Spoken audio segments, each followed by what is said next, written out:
No, hai que darlle aquí. Hai que darlle a este.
Bos días,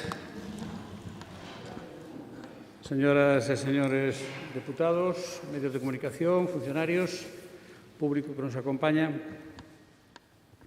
Imos dar comenzo á sesión ordinaria do Pleno da Diputación Provincial correspondente ao mes de marzo. Comenzamos polo primeiro punto da orde do día, que é a aprobación se procede da acta de sesión ordinaria celebrada o día 23 de febreiro de 2021. Non sei se hai unha cuestión á acta. Non hai, entón sometemos a votación.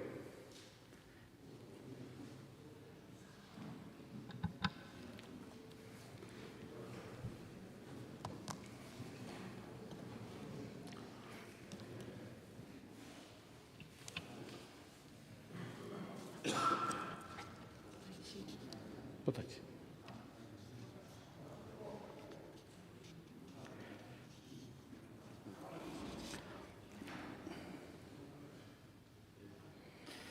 Bueno, rematada a votación, hai 25 votos emitidos, a favor 25, queda, por lo tanto, aprobada por unanimidade. Gracias.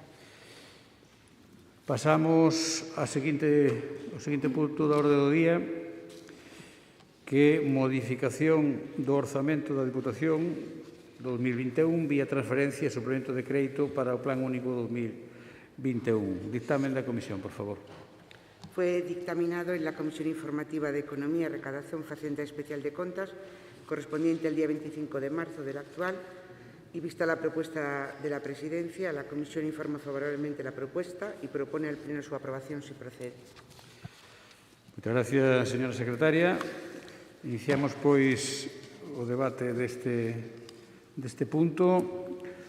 Para expoñer este punto do día por parte do Goberno, ten a palabra a doña Mayra García. Moitas gracias, señor presidente. Bo día, señores deputados e señoras deputadas. O que presentamos trátase de habilitar crédito para poder levar a cabo as actuacións solicitadas polos concellos a través do Plan Único.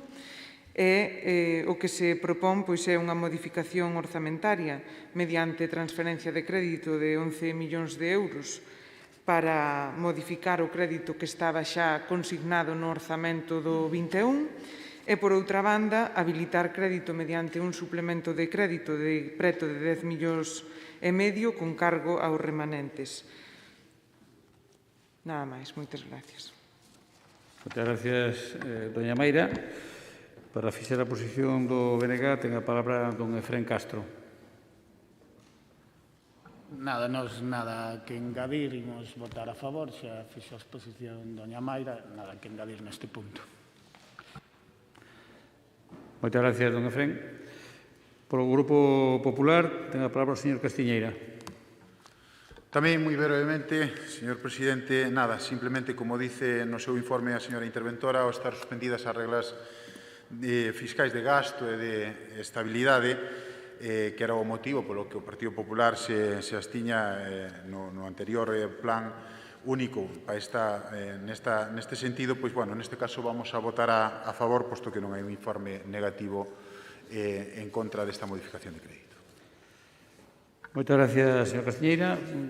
Supoño que non habrá segundo turno de intervencións, polo que acaban de decir vostedes, así que rematamos o debate deste punto e vamos pasar á súa votación. Votamos.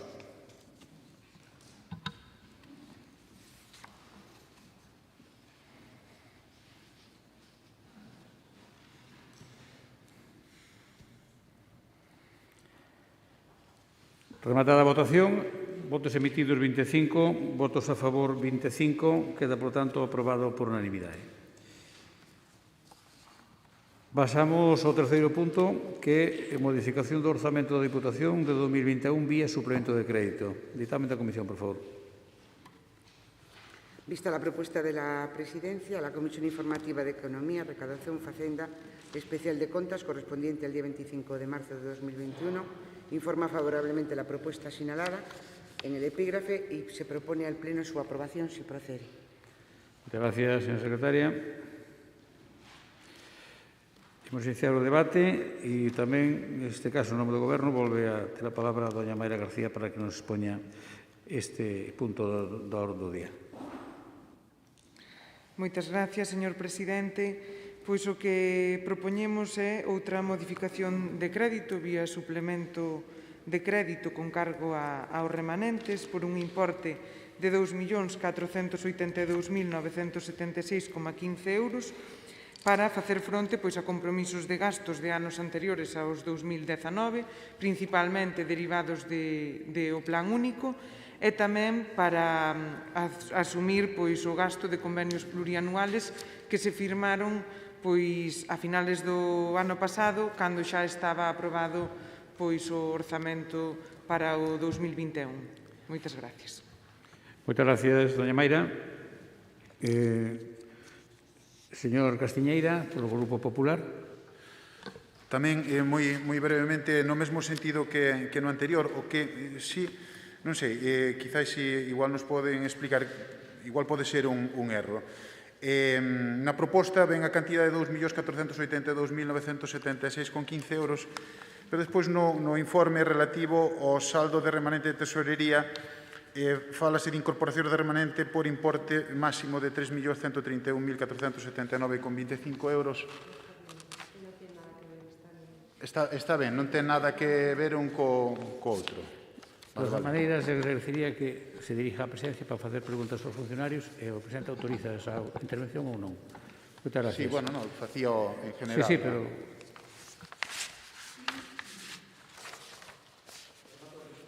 Amato a intervención, señor Castiñeira. Sí. Moitas gracias. Don Efrén, seu turno.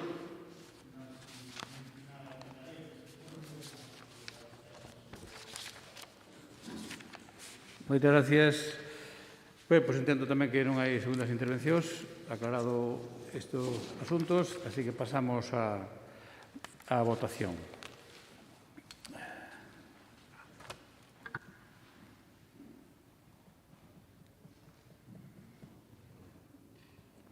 Votamos.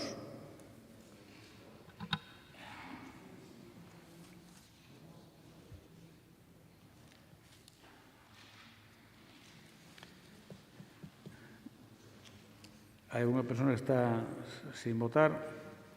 Ahora sí. Votos emitidos 25, a favor 25. Queda, por lo tanto, tamén aprobado por unanimidade este punto da orde do día. Pasamos ao punto número 4, que a aprobación se procede do Plan Provincial Único de Cooperación cos Concellos 2021. Dictamen da Comisión, por favor. Dictamen de la Comisión de Asuntos del Pleno correspondiente al día 25 de junio de 2020. Vista la propuesta de la Presidencia, la Comisión Informativa de Asuntos del Pleno dictamina favorablemente la propuesta presentada y la eleva al Pleno para su aprobación si procede. Moitas gracias, señora secretaria. Ben, para explicar desde o Goberno o Plan Único, ten a palabra doña Pilar García Porto por un tempo de 6 minutos. Moitas gracias, señor presidente. Bo día a todos e a todas, aos que nos siguen desde a sala continua e tamén aqueles que nos siguen a través das canles digitais. Como todos vostedes saben, o Plan Único da Deputación de Lugo é o principal instrumento de colaboración e cooperación entre administracións co que contan os 67 concellos da provincia. Digo porque esta é a única administración da que os concellos saben que van a recibir anualmente unha cantidade máis ou menos fixa, pero en todo caso moi importante para poder sumar o seu orzamento e as súas inversións. Unha cantidade que se reparte con criterios obxectivos, con total transparencia, que respeta a autonomía local no que se refire á inversión destes fondos. Este ano, ademais, aprobouse con máis antelación, facilitando así a xestión dos concellos e vese incrementado neste 2001 na parte que lle toca á Deputación ata os 21,5 millóns de euros, que se achegan aos 24 se sumamos as aportacións dos concellos, inxectando así na economía provincial esa cantidade, un total de 24 millóns de euros na economía e na sociedade desta provincia. Os concellos, con total autonomía, poden priorizar estas inversións, se así o fan, as que van a dedicar nesta anualidade 12,5 millóns de euros, o 70% do total dos fondos, para acometer un total de 332 obras. Van a dedicar 3,5 millóns de euros a máis de 300 empregos que se van a crear nesta provincia. 3 millóns de euros que van a permitir atender a 3.000 persoas a través dos servizos de atención no fogar. Case 800.000 euros para medidas sociais e económicas na loita contra o impacto da COVID-19. 126.000 millóns de euros para eventos de promoción turística, 145.000 para as melloras na administración electrónica municipal, 221.000 para actividades culturais, 75.000 para o deporte, 35.000 para feiras e mercados. Total, como lles acabo de dicir, 24 millóns de euros que se inxectan na economía con un reparto obxectivo de fondos públicos, con total respeto á autonomía local, para dar resposta ás necesidades singulares de cada concello e, polo tanto, dos seus veciños. Esta é a colaboración e a cooperación lóxica entre administracións. Unha canle para satisfacer as necesidades da veciñanza con accións de goberno diseñadas e aplicadas pensando nas persoas. Este ano, como lles dicía ao comenzo da intervención, con máis facilidades se cabe, xa que se aprobaron as bases no ano pasado para facilitar a xestión nos concellos, xa que así lles permite mellorar nas previsións e tamén anticipar as contratacións con respecto a anualidades anteriores. Cóntase coa posibilidade de imputar gastos e contratos dende o día 1 de xaneiro desta anualidade, coa posibilidade de executar as obras e xustificalas durante todo este ano e ata prácticamente finais do ano que ven, polo tanto, con un plazo amplio tanto de execución como de xustificación, e que, ademais, se poden solicitar anticipos no caso de que as economías locais así o demanden. Un plan que, sen dúbida, debería de ser un modelo a seguir por outras administracións que aínda xogan o reparto discrecional dos seus fondos. Pero penso que nesta provincia estamos dando un bon exemplo e penso que, ademais, deberíamos de instrumentalizar este tipo de programas para que cheguen a outras administracións que, como digo, non siguen este modelo. E, polo momento, nada máis. Moitas gracias. Moitas gracias, señora Porto. Ben, agora, polo Grupo Provincial Popular, ten a palabra o señor Castiñeira. 6 minutos. Gracias, señor presidente. Bueno, o Partido Popular sigue mantendo con respecto ao Plan Único o mesmo criterio e o mesmo debate que mantiña no ano 2016. Daquela, pois, o Partido Socialista necesitaba do Partido Popular para tratar de desbloquear a situación política que se creara no seu momento, pois, con ese lío entre o BNG, o señor Martínez e o Partido Socialista. Neses requerimentos que fixo o Partido Popular, Elena Candia, no seu día, precisamente para desbloquear esa situación, había varias cuestións. Dúas delas venen hoxe precisamente a este pleno. Unha cuestión é a do plan único, un reparto de fondos de forma obxectiva que seguimos facendo ano tras ano dende o ano 2016, empezou o ano 2017, máis un plan de estradas. Dicíamos que, mire, é unha coincidencia porque hoxe tamén ven o plan de estradas, que é tamén repartir os fondos de forma obxectiva según a necesidade. E a nosa idea é esa mesma. No ano 2017 foron 20 millóns de euros, no ano 18 e 19 foron 21 millóns de euros, subeu 1 millón de euros, e iso era a época pre-Covid, e na época post-Covid, que é cando máis necesitaban os concellos e a población en xeral, subiron a 21,3 millóns no ano 20 e a 21,5 millóns no ano 21. Evidentemente, entendemos, como decíamos xa no mes de decembro, que era o momento de ser un pouco máis ambiciosos. O Partido Popular propoñía chegar aos 25 millóns de euros nun momento extraordinario. Este non é o plan único que necesitaba a día de hoxe a provincia. Vostede conxelou, e así o dixo en diferentes informacións na prensa, de que quería continuidade, e así o fixo nos orzamentos da Diputación, e así o fixo no plan único. Necesitábamos algo moito máis ambicioso, como pedía o Partido Popular. Pero é que, ademais, non é o plan que quería o Partido Popular, pero tampouco é o plan que vostedes prometeron. Quero recordar esas informacións que vostedes deron no seu día, cando anunciaron un pacto de investidura, no que anunciaban precisamente que iban a subir o plan único nesta legislatura un 25%. Non sei a que están esperando e que momento era mellor precisamente para subir ese 25%. Suben do ano pasado solamente 300.000 euros. Si subiran o que lles pedía o Partido Popular, chegaba a cada concello ao redor de 50.000 euros máis. Para todos eses concellos, igual era unha obra importante máis. Evidentemente, o Partido Popular vai a votar a favor porque representamos a 32 alcaldes que fixeron o seu traballo, 32 alcaldes que...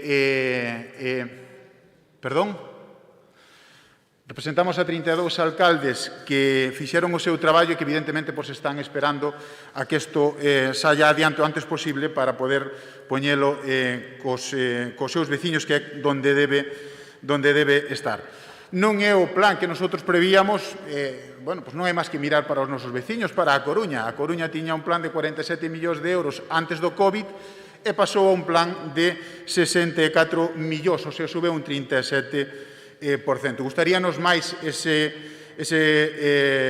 aposta que fixo o Partido Socialista en Coruña que é que fan vostedes aquí. Sí que é verdade, é un ano que necesitamos consenso. O Partido Popular volve outra vez a ofrecer ese consenso. De verdade, yo dicimos, fixémolo sempre e seguímolo facendo con ese mismo espírito que fixo naquel momento Elena Candia cando naceu o Plan Único. Señores do BNG, é certo, o Plan Único naceu así, con un pacto do Partido Popular e do Partido Socialista. Vostedes, antes no seu pacto, non pediron Plan Único. Cando estuveron gobernando non facían Plan Único. Veu a Plan Único única exclusivamente polos líos seus. Eso sí que pode ser unha das razóns. Pero que non pideu foi o Partido Popular. Seguimos con ese mesmo criterio de seguir axudando.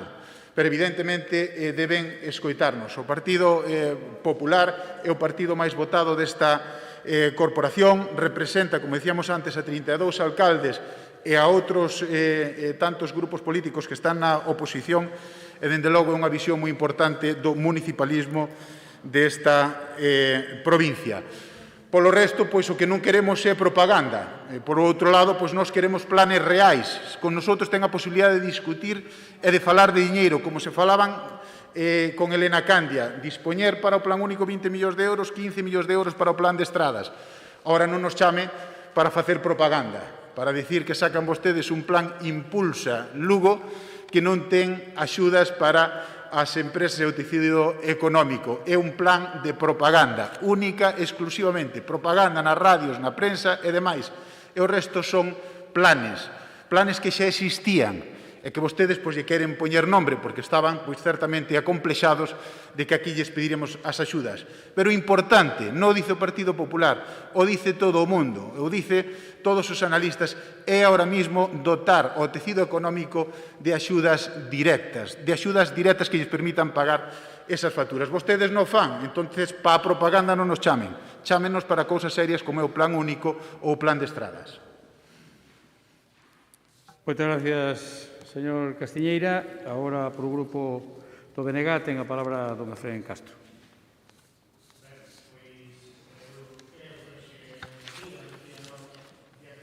Noticia alá por o mes de decembro cando aprobábamos as bases do Plan Único e agora é pois o remate, non? A aprobación definitiva e con a dotación orzamentaria e, como falaban a señora Porto no principio, o máis pronto dende que existe o Plan Único, non? Era un compromiso que tiña este goberno de tratar de ser máis áxiles na aprobación e era unha demanda que facían todos os concellos e aquí está o cumplimento deste goberno en facer ese esforzo en que hoxe veña xa a aprobación deste Plan Único. Por lo tanto, o goberno mantén os compromisos de reparto obxectivo de fondos moi diferente ao que fan outras administracións e o de seguir aumentando a cuantía do Plan Único e seguir dando facilidades aos concellos. Por lo tanto, hoxe, como decíamos hai uns meses, é un bo día para todos os concellos da provincia e, por lo tanto, para todas as lucenses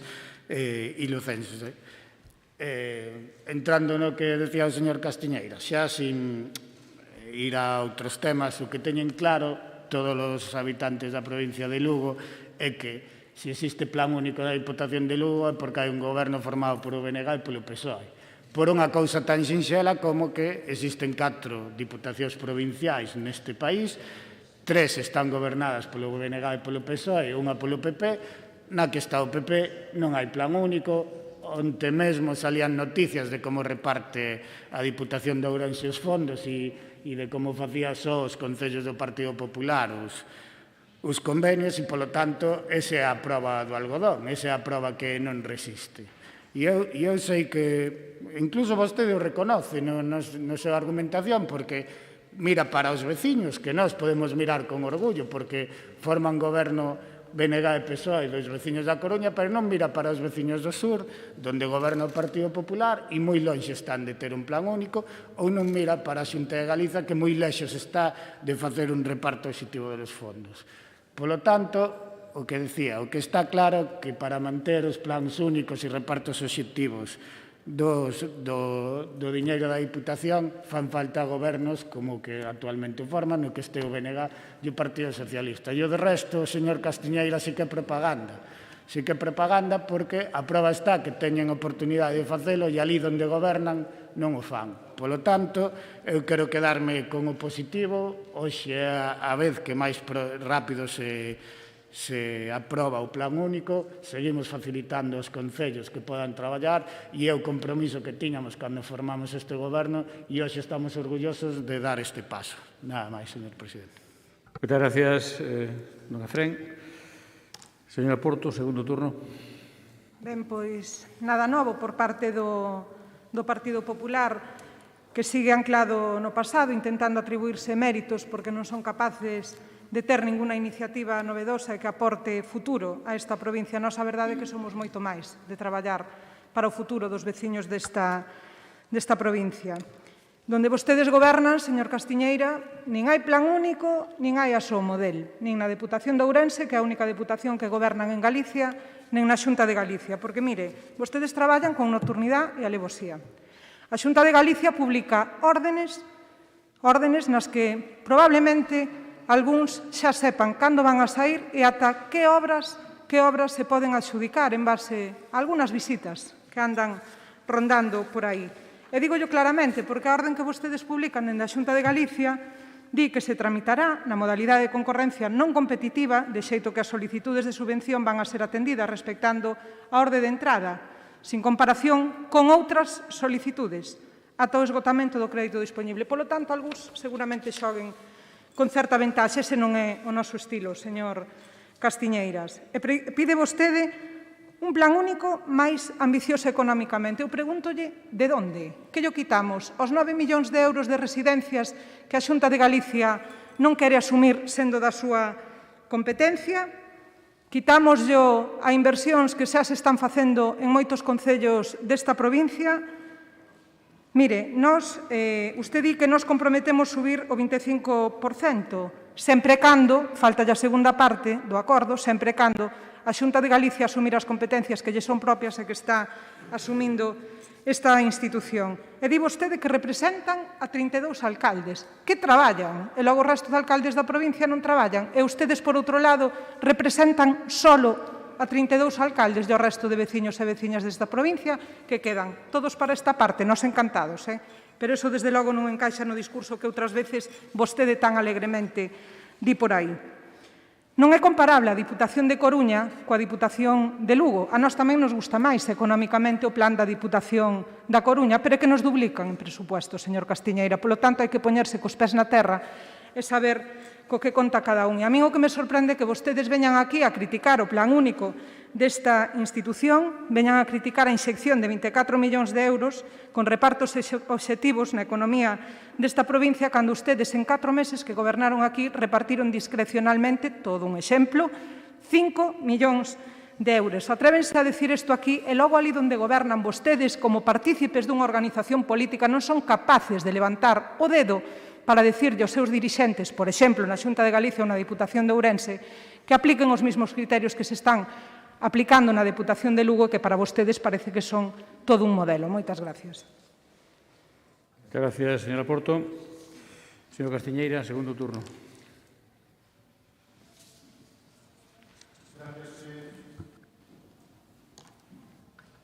Gracias, presidente.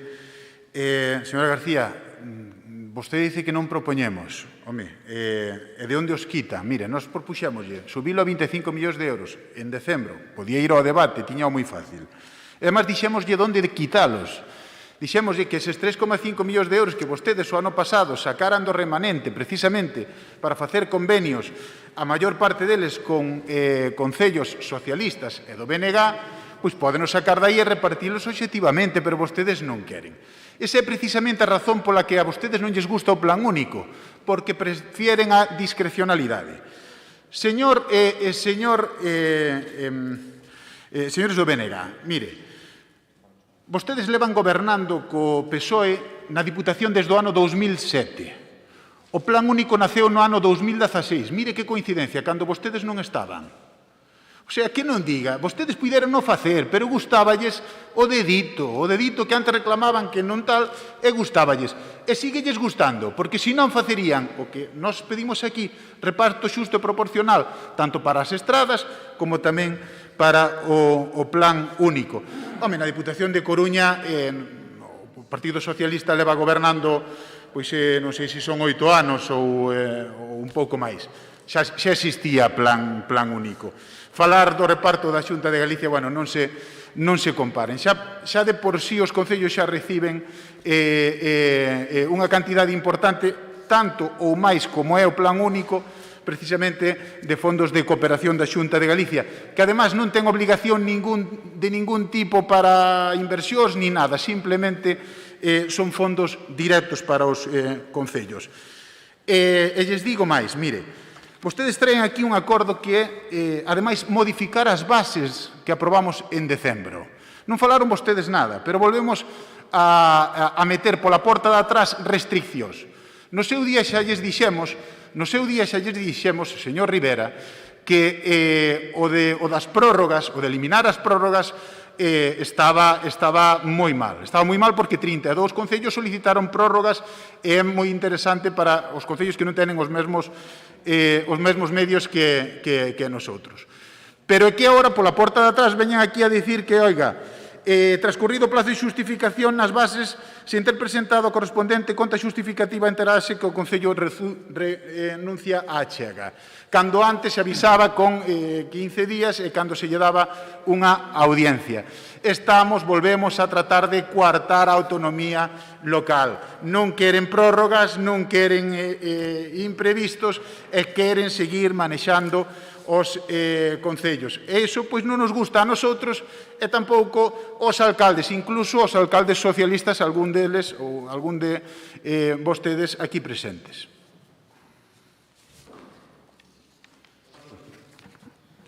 Sí, rematou. O tempo acabouseme. Moitas gracias, home, pero se quería decir, a veces pásase. Deixo logo para outro Eu sempre día. deixo dicir unha frase final. Era por eso, por preguntaba. Pero non se preocupa, a próxima vez non lle pregunto. Corto e xa está. Señor Efrén, ten o seu turno. Señor presidente. Ben, señor Castiñeira, falaba de dedito con tono despectivo e a campeona mundial en velocidade canto menos de dedito foi a señora Candia. De os datos antes a señora Porto e batir ese récord non é doado, non é doado. Hai que ter a maquinaria que ten o Partido Popular e a experiencia en utilizar o dedito, porque levanno facendo muchísimos anos. E despois ven aquí pedindo cousas que a Xunta non fixo nunca e que fai moito peor, e aquí impón e presume da autoría do plan único. Mire, esa cabezonería que teñen non lle la compran nada. Non fagan o ridículo. Son o rei espido con eso, non fagan o ridículo. Dixémoslo clarísimamente. Hai 4 entes provinciais e dos cales só goberna o Partido Popular e coincide, fíxese usted que coincide que é único donde non hai plan único. E despois di que non nos gusta o plan único. Oiga, gobernamos nós, entre o BNG e o Partido Socialista, e acordamos ter o plan único. E temos a maioría suficiente para, se non nos gustara, non leválo a cabo.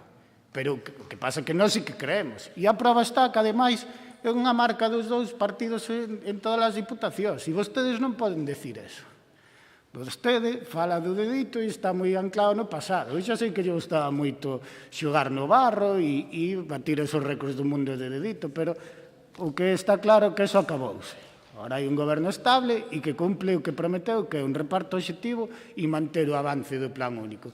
E, polo tanto, como decía na miña primeira intervención, máis alá dos debates do pasado que queren traer vostedes aquí e que eu creo que o que hai que falar é do futuro e é o que é por o que traballa este goberno, hoxe é un gran día para todos os concellos da provincia e, polo tanto, para os habitantes. Mantense o plan único, auméntase e máis pronto que nunca. Polo tanto, para que exista plan único, todas e todas sabemos que ten que haber un goberno formado por o BNG e o Partido Socialista e que se gobernara o Partido Popular non existiría. Eso é claro. E o remais, señor Castiñeira, é palabrería, propaganda e demagoxia. Moitas gracias, don Efrén. E xa, para rematar o debate, por un tempo de un minuto, ten a palabra a señora Porto. Ben, pois, moitas gracias. 332 obras con 12 millóns e medio de euros, 300 empregos con 3 millóns e medio de euros, 3.000 persoas atendidas no servicio de atención no fogar con 3 millóns de euros, 800.000 euros máis para medidas sociais, etc., etc., etc. Mire, señor Castiñeira, non está vostede legitimado, nin ningún dos seus compañeiros, para vir aquí a darnos leccións, nin sobre o reparto, nin como deben de facerse ou non as bases dun plan único. Porque vostedes, ali onde gobernan, xa llo dixen, non son capaces de levantar o dedo. Cando a Xunta de Galicia deu prórrogas? Cando a Xunta de Galicia ou a Diputación de Ourense puxeron 21 millóns e medio encima da mesa para a provincia con un reparto obxectivo de fondos? Non están legitimados, señor Castiñeira. Moitas gracias, señora Porto. Ben, eu queria decirlle unha cousa ao señor Castiñeira, bueno, a todos os diputados, pero falando da súa intervención. E de verdade que hoxe non se debeu levantar usted co pé xeneroso. Debe ser o outro pé.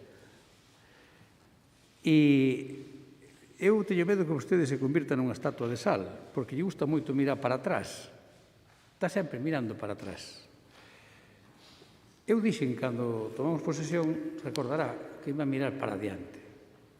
Porque co de atrás non se goberna. Hai que aprender do pasado, sin dúda ninguna, pero do pasado bon. Non de todos os pasados.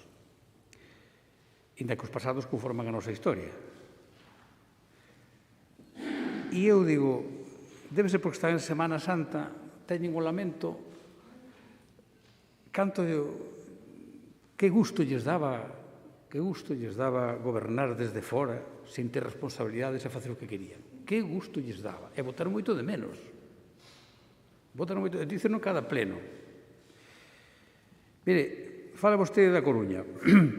Home, a min gustaría meter o orzamento que ten a Diputación da Coruña. Verá como o plan de Lugo tamén era máis grande, sin duda ninguna, ou de Pontevedra. Claro, eu tamén. E gustaríame moito máis aínda, fíjese vostede, que a Xunta de Galicia tamén tuvera o seu plan único, con criterios obxectivos e con un reparto xusto e equilibrado. Eu podo lle dicir, xa que vostede fala de convenios, agora lle vou dizer outra cousa, que mire todo alrededor no Valle de Lemos cantos convenios hai e cantos hai co de Monforte, por exemplo. Por exemplo, sin ir a outros exemplos, podíamos ir a calquer outro concello por aí adiante. Pero usted mire de alrededor o que hai, non? O número e as cantidades, todo, miramos todo.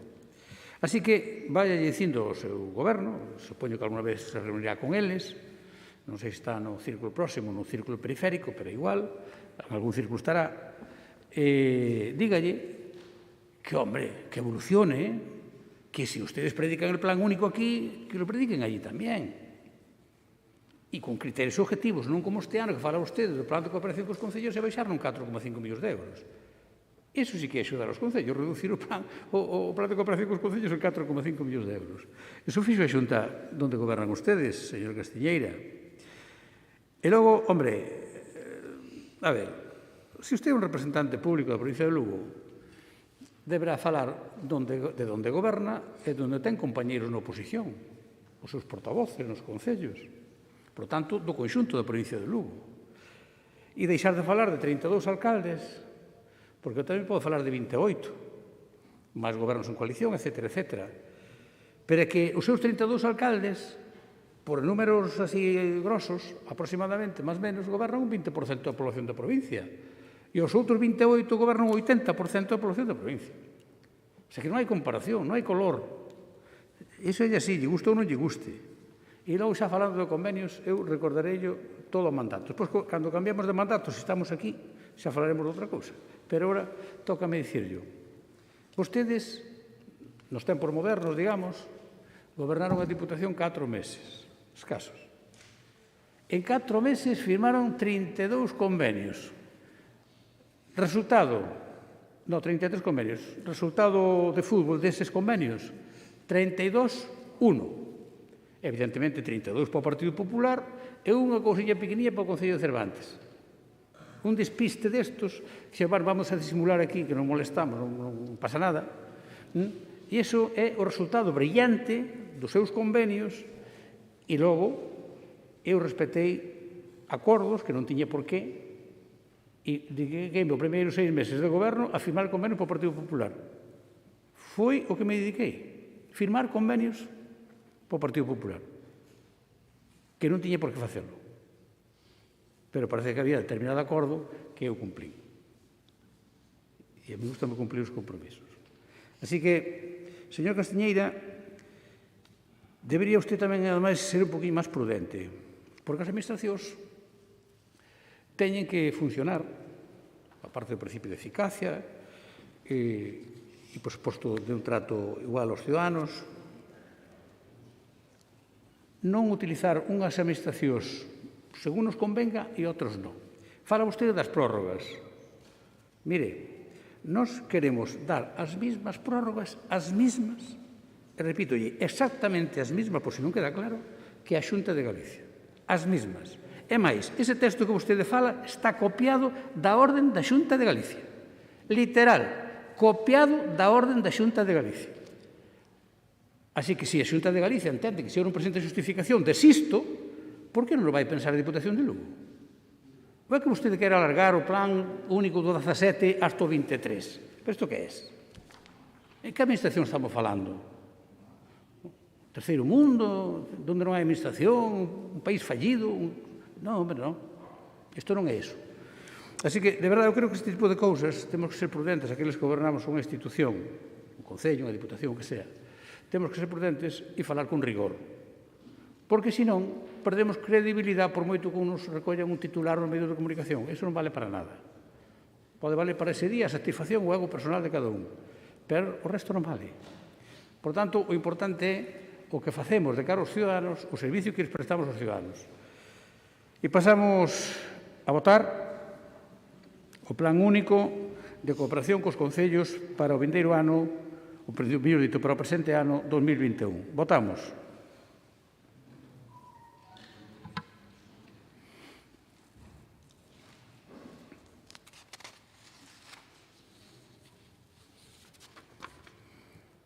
Rematada a votación, hai 25 votos emitidos, a favor 25, non hai en contra, non hai abstencións, por tanto, queda aprobado por unanimidade.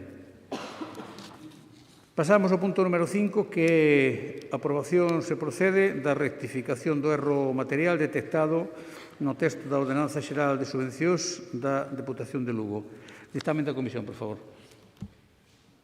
Fue dictaminado en la Comisión de Asuntos del Pleno correspondiente al día 25 y vista la propuesta, la Comisión acordó dictaminar favorablemente la propuesta presentada para su aprobación por el Pleno si procede.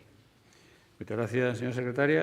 Bueno, como é unha aprobación de guerra, non sei se hai debate ou non. Se hai alguén que non quere debate, moi ben, pois entón sometemos a votación. Imos a votar. A ver se isto...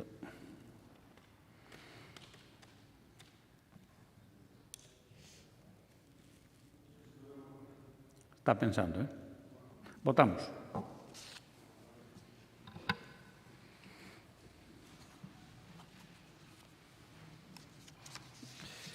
Votos emitidos 25, que a favor 25, queda, por lo tanto, aprobado esta subsanación de erro da Ordenanza Xeral de Subvencións. Pasamos ao punto número 6, que é proposta de Goberno para reclamar á Xunta de Galicia o recoñecemento do Camiño de Inverno, o seu paso por Torbeo, Vilachá e Rozavales. Para expoñer a iniciativa, ten a palabra a doña Pilar García Porto, e de paso quero aproveitar para saudar tamén os veciños de Vilachá que se atopan hoxe nesta casa da Diputación Provincial de Lugo. Así que, doña Pilar, ten vostede a palabra. Ben, como saben vostedes, a Deputación ten un firme compromiso co apoio o turismo como un sector estratégico para o desenvolvemento da nosa provincia. O turismo xera emprego e riqueza e axuda a dinamizar tamén a hostelería e o comercio local, ademais de asentar poboación, porque se consolida como un elemento fundamental para desenvolver iniciativas de progreso no rural, apostando por fórmulas non masificadas que buscan o contacto coa natureza e preservar e poñer en valor as costumes e os estilos de vida locais. Neste marco xeral, a condición de Lugo como provincia que acolle varias rutas do Camiño de Santiago supón unha oportunidade única para aproveitar un turismo de calidade, sostible e no marco dunha ruta europea de recoñecemento universal. A actual situación de restriccións de crise socioeconómica ten afectado dun xeito especial ao sector turístico e xunto coa política de axudas que dende a Deputación estamos impulsando e reclamando a outras administracións, tamén se debe planificar de cara ao futuro o que parece imprescindible para axudar a que o sector turístico se poda recuperar con rapidez no momento en que as circunstancias sanitarias o permitan.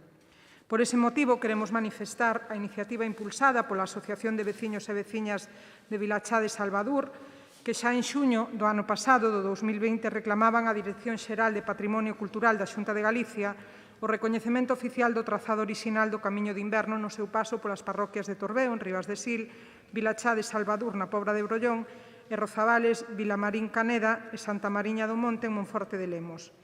Unha iniciativa que xa foi refrendada en plenos polos respectivos concellos e a que esta Deputación quere agora sumarse co seu apoio como forma de reivindicar o noso pasado e aproveitar tamén unha ferramenta de futuro. Queremos aproveitar para salientar que a iniciativa impulsada por esta Asociación de Veciños non cuestiona a vixencia do actual trazado e propón un alternativo, senón que propón que pervivan ambos no futuro como rutas alternativas, como sucede tamén noutros puntos do camiño. Esta actitude de medrar xuntos, non uns contra outros, exemplifica o modelo de desenvolvemento e equilibrio territorial que dende este Goberno provincial queremos impulsar na provincia.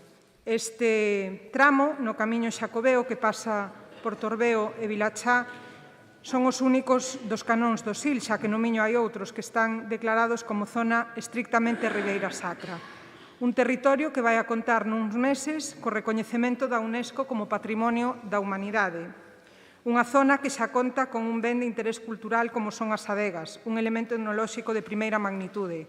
E o feito de sumar a isto a inclusión oficial nunha ruta xacobea suporía, sin dúbida, un efecto multiplicador na difusión e atractivo internacional da zona. Como xa dicíamos, no mes de setembro pasado, cando reclamábamos o recoñecemento do Camiño do Mar, non se entende que a Xunta de Galicia non se pronuncie con axilidade sobre este termo, como non se entende o atraso da Xunta de Galicia á hora de recoñecer rutas do Camiño de Santiago tan reclamadas como é o Camiño do Mar e que contan, ademais, ou igual que esta, co respaldo de testemunhas históricas. No caso deste tramo do Camiño de Inverno, a presencia do topónimo Rozavales, derivado de Roncesvalles, xa dá unha proba evidente da presencia da ruta xacobea na zona. Na zona está acreditada a presencia dun hospital de peregrinos do que se encargaba a cofraría do Hospital de Roncesvalles. E o pasado mes de setembro descubriuse no arquivo dos Altos Pirineos documentación que mostra que a Igrexa Lucense de Rozavales foi propiedade da Abadía de Roncesvalles ata o 1246, ano no que pasou a formar parte do patrimonio da Catedral de Santiago de Compostela. Tamén, no tombo B da Catedral de Santiago, se menciona que Alfonso IX doa a Igrexa de San Salvador a orde do Hospital de Rozavales e textos dos mosteiros de Monte de Ramo e San Vicente do Pino dan conta da existencia dun camiño de uso continuado entre os séculos XII e XIX. Dito camiño pasaba por Torbeo, Vilachá e Rozavales cara a Monforte de Lemos e era unha ruta empregada polos peregrinos que facían o Camiño de Inverno. E xa, para ir rematando, como é sabido, foi recoñecido o Camiño de Inverno pola Xunta de Galicia mediante a Lei 5/2016 do 4 de maio do Patrimonio Cultural de Galicia, no seu artigo 73.2. En todo caso, tamén institucións galegas importantes como as Universidades de Santiago e Vigo, o Instituto da Lingua Galega, o Consello da Cultura Galega, a Real Academia Galega e o Consello da Toponimia veñen amosando o seu respaldo á reclamación feita polos veciños e veciñas de Vilachá de Salvador, que nos hoxe pretendemos que sexa refrendada pola unanimidade deste pleno porque consideramos que é unha aposta dinamizadora de futuro para esta zona e que, pola contra, estarían perdendo unha boa oportunidade de promoción e desenrolo. Moitas gracias. Moitas gracias, señora Porto. Polo Grupo Provincial do BNG ten a palabra a doña Maite Ferreiro. Grazas, presidente. Bo día a todas e a todas. Bueno, o noso grupo pouco máis pode decir porque moi ben explicado por parte da deputada de Turismo e o que hoxe traemos aquí é unha petición da Asociación de Veciños de Vilachá de Salvador que ademais conta, como xa se dixo, co apoio dos concellos que forman parte da comarca e concordamos totalmente que as peticións á Xunta nos, como Goberno, reafirmámonos no compromiso de atender as demandas sociais que, ademais, como esta, están perfectamente argumentadas e documentadas. Creemos que, ademais, é un bon momento á vista de que estamos en pleno ano xacobeo, que deste ano, por mor da pandemia, está sendo de un pouco raro e diferente do que debería, pero sí se pode traballar de cara a que para o próximo ano teñamos un xacobeo que poida darlle visibilidade a todo ese patrimonio histórico que temos, ademais, nunha comarca tan importante como a Ribeira Sacra. Pola miña parte, nada máis. Moitas gracias, dona Tereixa. Polo Grupo Popular ten agora a palabra doña Dolores Castro. Ben, moi bons días, presidente, deputadas, deputados, medios de comunicación e público en xeral. Traen hoxe vostedes aquí unha proposta de Camiño de Santiago da Asociación Veciñal Vilachá de Salvador na Pobra do Brollón, sendo esta diferente ata que a de agora propuxera a Asociación Camiño de Santiago pola Ribeira Sacra, que leva máis de 20 anos desde 1999 traballando no trazado do Camiño de Inverno. Camiño este que xa foi recoñecido pola Xunta de Galicia como tal e no que só faltaría por definir algún tramo á espera da sinalización oficial que xa a Xunta de Galicia sacou a concurso. É cando menos curioso tamén a confrontación que o Concello de Monforte ven mantendo coa dita Asociación Camiño de Santiago pola Ribeira Sacra, ata o punto de denunciar unha pequena sinalización con frechas amarelas, en tanto non se comeza coa sinalización oficial da Xunta. Ata agora tampouco se mostraba un interese total por este tema, xa que a oficina do Peregrino leva 6 anos pechada. Creo que agora saldrá ou vai a salir ou xa saliu en breve a concurso, o cal é unha noticia positiva que se vai a abrir dita oficina. Por iso, este repentino interese por este trazado dunha asociación veciñal que é recente, de petición do ano 2020, é sospeitoso. É seguro que é tan lícito e válido como que xa existía, pero non máis, porque ao final todos queremos un camiño de Santiago polo noso pobo.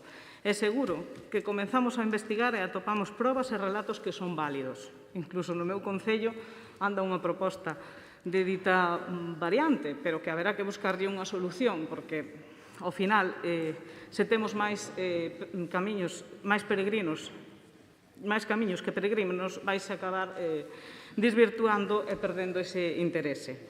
Por iso creo que a Xunta de Galicia debe de buscar unha alternativa a todas estas rutas preciosas e que non deixan de ser un escaparate polo que coñecer a nosa terra e se cree riqueza. Terán que ser rutas culturais ligadas aos principais camiños, por exemplo, ou outra figura que a Xunta estableza, porque ao final está claro que a Xunta é a que debe de tomar estas decisións en base a estudios técnicos con historiadores, que non é fácil. Así que vamos a absternos, porque é lícito que todos queiramos camiños de Santiago polos nosos povos, pero a competencia ao final é da Xunta en base a estudios con historiadores que son moi complicados. Moitas gracias, señora Castro. Segundo turno, doña Pilar. Ben, pois, señora Castro, din que a moción é diferente á da asociación.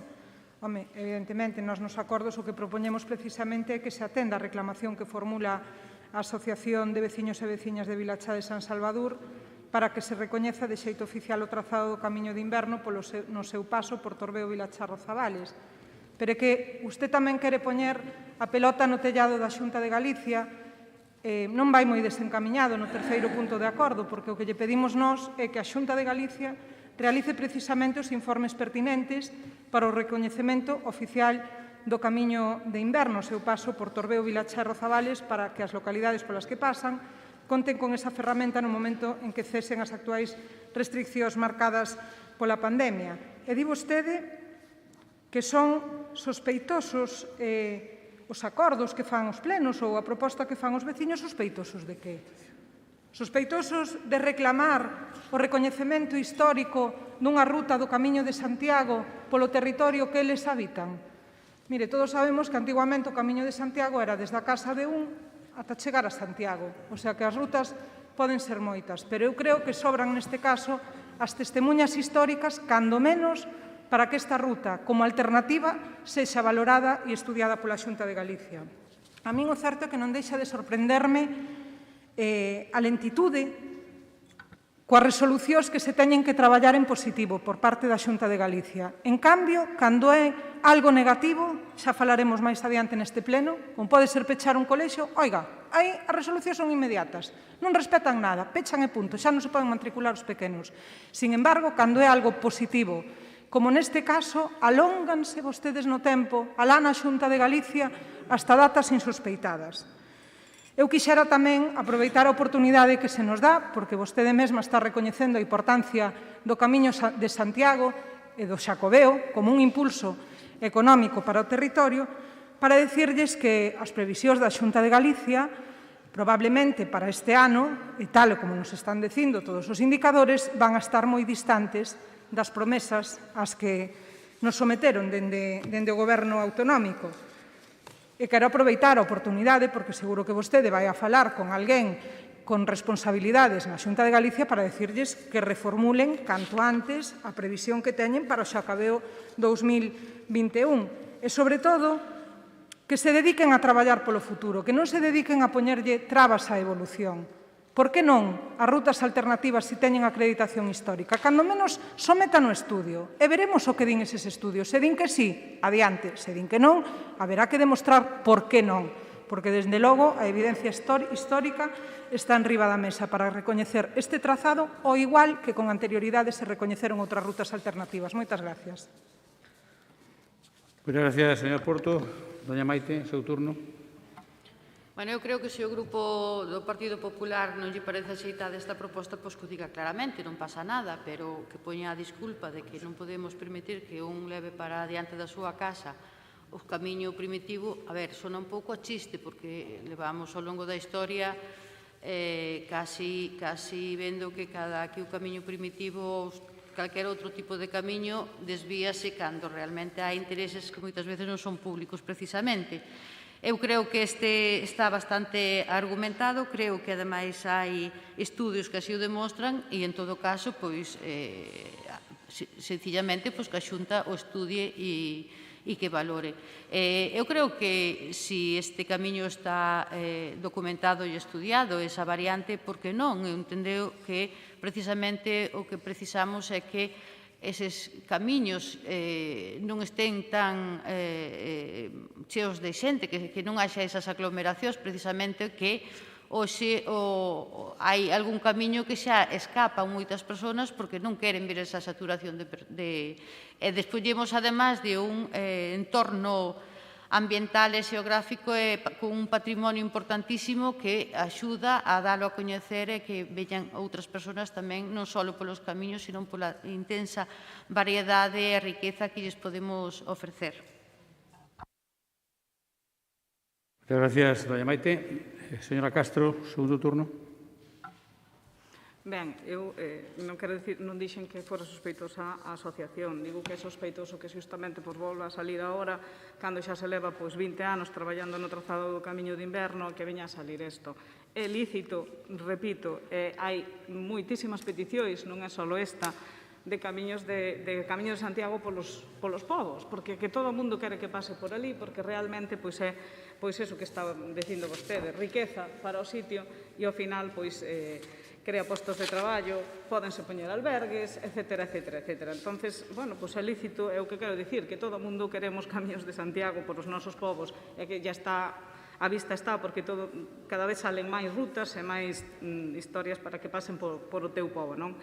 Entón, repito, que todos queremos camiños de Santiago ligados ao camiño francés ou ao de inverno polas nosas aldeas, pero claro, debemos de ter presente que non debe de desvirtuarse, que ao mellor todas estas rutas sí se poden incluir nese camiño de Santiago principal, pero ao mellor ligándoos de outra maneira, como rutas culturales ligadas a eses camiños principais, para non correr, ao mellor, ese peligro de desvirtuar o que representan eses camiños de Santiago principais. Dende logo, tampouco vamos a decir de tirar o traballo de unha asociación que leva máis de 20 anos con este tema, cando todavía ainda está sin definir ao 100% nin de este camiño, agora, no medio deste, cando xa está a punto de solucionarse, ao mellor enredar todo isto. Claro que terá cabida, eu creo que sí, que a Xunta de Galicia lle vai a buscar cabida, pero ao mellor de outra maneira, a esta ruta e a outras rutas, creo eu, porque, ao final é a Xunta a que decide, é a que ten os estudios necesarios con historiadores, que é unha tarefa difícil, e ao final vai a ser a que tome a decisión final. É lícito que a asociación esta ou calquera asociación ou incluso grupo de veciños loiten para que pasen cousas así polo seu territorio, porque ao final é unha fonte de ingresos e fai moita falta, sobre todo no rural. Pero claro, volvemos ao mismo, ao mellor hai que buscarlle outra alternativa, outra figura para que non se desvirtúen os principales camiños. E con eso é o que queremos decir, por eso nos vamos a abster, porque ao final a Xunta é a que vai a decidir. Moitas gracias, señora Castro. E xa para rematar o debate, ten a palabra a doña Pilar. É lícito, pareceme ben, buscar outra alternativa, pero, en definitiva, non se mollan porque é a Xunta de Galicia a que decide. Están absolutamente supeditados ao mandato dos seus compañeiros na Xunta de Galicia, ou o mellor responde a outro tipo de criterio do Grupo Popular nesta provincia. O mellor, como vostedes só representan a un número determinado de alcaldes e o pleno destes 3 concellos non está presidido por ningún deses alcaldes, o mellor vostedes deciden non apoiar esta proposta que, insisto, pide que se estudie, que se valore esta posibilidade, eso sí, con rigor e seriedade, por parte da Xunta de Galicia. E que emitan un informe, señora Castro, non é tan difícil. E logo xa veremos. É o único que lle pedimos á Xunta de Galicia. Nós non estamos decidindo se ten validez ou non ten validez. O único que lle estamos dicindo á Xunta de Galicia é que faga o traballo, que faga os deberes, igual que lle pedimos co camiño do mar. É a súa obriga. Logo a Xunta de Galicia pois terá os seus programas e a súa forma de executar. Pero nós, en todo caso, o que queremos é que se pronuncien sobre a alternativa desta ruta. Moitas gracias. Moitas gracias, señora Porto. Antes de someter a votación, eu creo que é conveniente ter os datos claros, porque vexo que non están claros os datos. Non? E, ademais, antes deso, se me permite, quero felicitar a nova concelleira do Concello de Monforte, señora Castro, porque eu pensei que estábamos no pleno da Diputación de Lugo. E venga vostede aquí a falar de cousas de Monforte, a oficina do peregrino, non sei que, a asociación non sei quanto. Parece que teña nova candidata do PP en Monforte. Así que vostede faga o que queira, pero eu aconsello que se ven para ali faga antes o Camiño de Santiago. Mire, a primeira iniciativa sobre o Camiño de Inverno non a levou a asociación que vostede nomea. E isto está documentado. Porque a primeira iniciativa que se levou foi no Parlamento de Galicia por unha diputada que tamén foi a primeira muller diputada desta casa, doña Margarita Rodríguez Otero. E iso está documentado no Parlamento de Galicia. Mire, vostede verá como iso é verdade. Por tanto, vamos a ser serios e decir as cousas como son. Iso por un lado. Logo dice vostede que leva a oficina do peregrino cerrada 6 anos. Home, eu creo que non debería mentir así. Digo mentir porque, claro, dice con ganas de fastidiar, verdad? É que 6 anos non o leveu de alcalde. Eu ainda fago para junio 6 anos, non se encolla de ombros que usted foi o que dixo 6 anos. Así que, señora Castro, relájese que non ten usted a palabra. Aparte outra cousa, usted foi a que falou dos 6 anos da oficina peregrino, eu non. Foi vostede. E é mentira porque eu ainda non levo 6 anos de alcalde. E despois, ese local, que por certo é un local da Xunta de Galicia, alquilado ao Concello de Monforte de fai moitos anos, baleiro, sin arranxar. Arranxouse cando eu levaba a mitad do mandato aproximadamente, o sea que fará menos de 4 anos, non 6, menos de 4. E, por certo, ora está sacada a concurso para, despois de facer as obras, a recondicionarlo, está sacada a concurso para que se poña a andar. Por certo, algunha asociación da que vostede fala, quería utilizar políticamente, que lle déramos regalado políticamente para utilizalo. Hombre, claro, se queremos par do ceo, verdad? E mire, desde o ano 2016, por certo, o Camiño do Inverno que chamamos agora, cando foi ao Parlamento de Galicia, mire por esa caso non atopa, chamábanlle Camiño Sur. Daquelas, referíanse a él como Camiño Sur, o que agora é Camiño de Inverno. Desde o 2016, que saleu a Lei de Patrimonio Cultural de Galicia, que foi por onde se reconoceu o Camiño de Inverno na Lei de Patrimonio Cultural de Galicia do ano 16, pois fíxese vostede, levamos casi 5 anos, aínda non se delimitou e tiña de plazo 2 anos para facelo a Xunta de Galicia. 2 anos, van 5. En números redondos, 5 anos.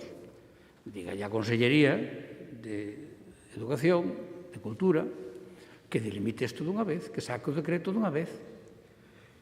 E logo fala vostede de que alguén sinalizou. Mire, vostede sabe o que sinalizaron?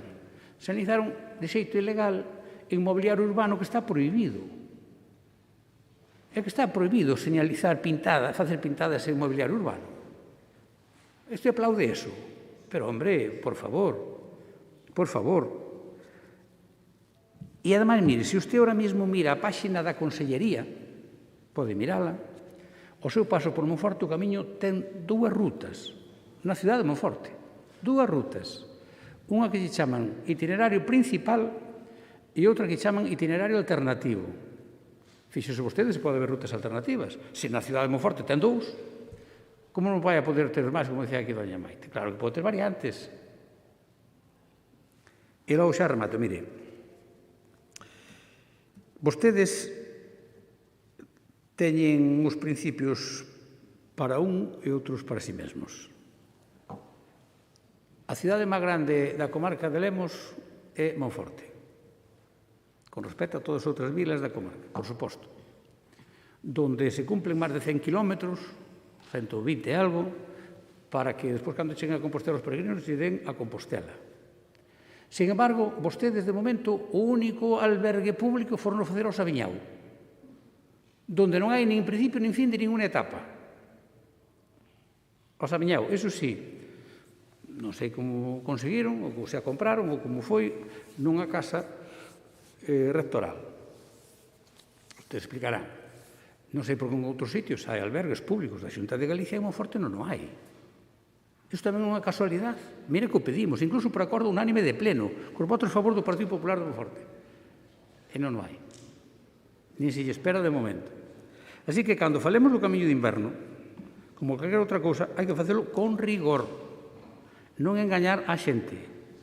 E se quere usted, se vostede quere ejercer de concelleira de Monforte, non tiene ningún problema. Bienvenida e nos veremos con a opinión dos veciños sobre a mesa. Iso é o único que lle podo decir. Bueno, sometemos a votación esta iniciativa do punto 6 de solicitarlle á Xunta de Galicia o recoñecemento do camiño de inverno, o seu paso por Torbeo, por Vilachá e por Rozavales. Votos, vamos a votar, votamos.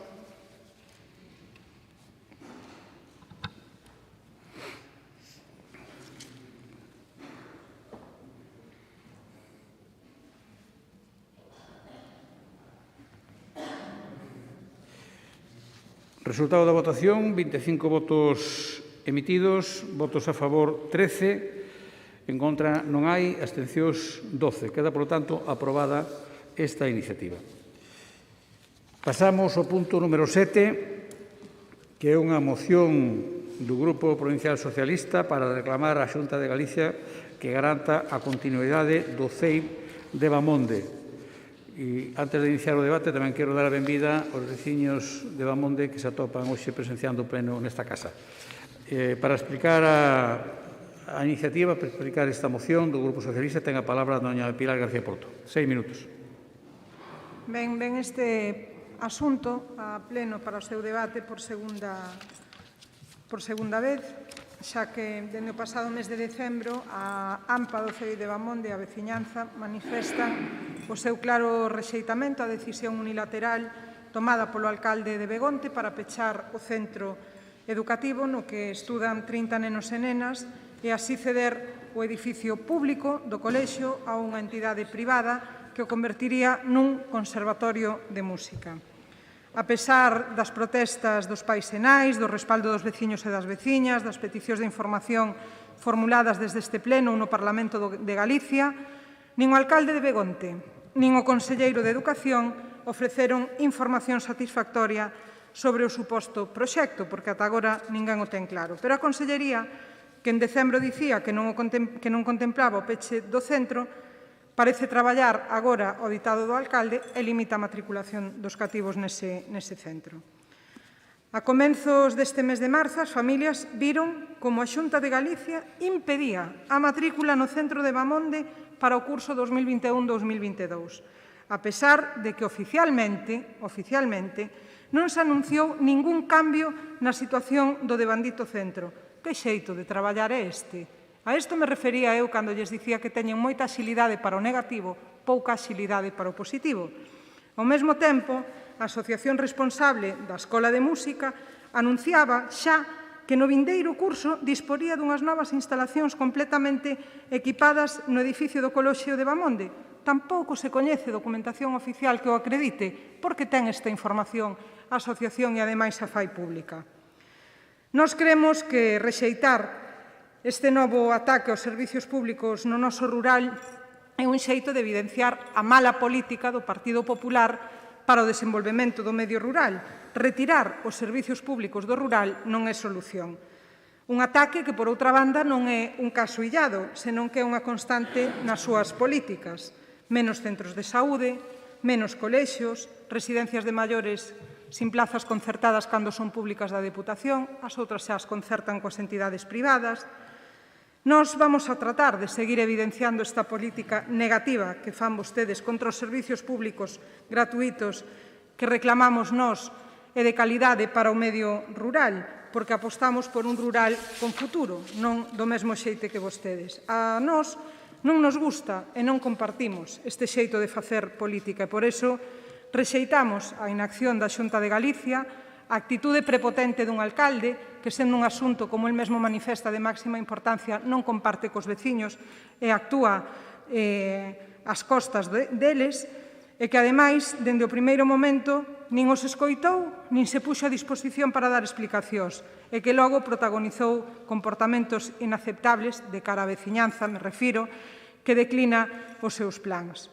Cremos que promover a convivencia e a cohesión social é a primeira obriga dun gobernante democrático, máis se cabe nos pequenos concellos, que, como vostedes saben, porque moitos son alcaldes, son a primeira porta da administración que chega aos veciños. Como xa lles dixemos en decembro, é moi difícil comprender cal é o interés do alcalde para pechar este centro público, que está dando servicio a 30 alumnos e que, ademais, tal e como xa se sabe, hoxe en día, ao non permitir alí a matriculación, non van a ir ao outro centro educativo que hai neste concello, senón que se van a ir a Parga, na súa maioría.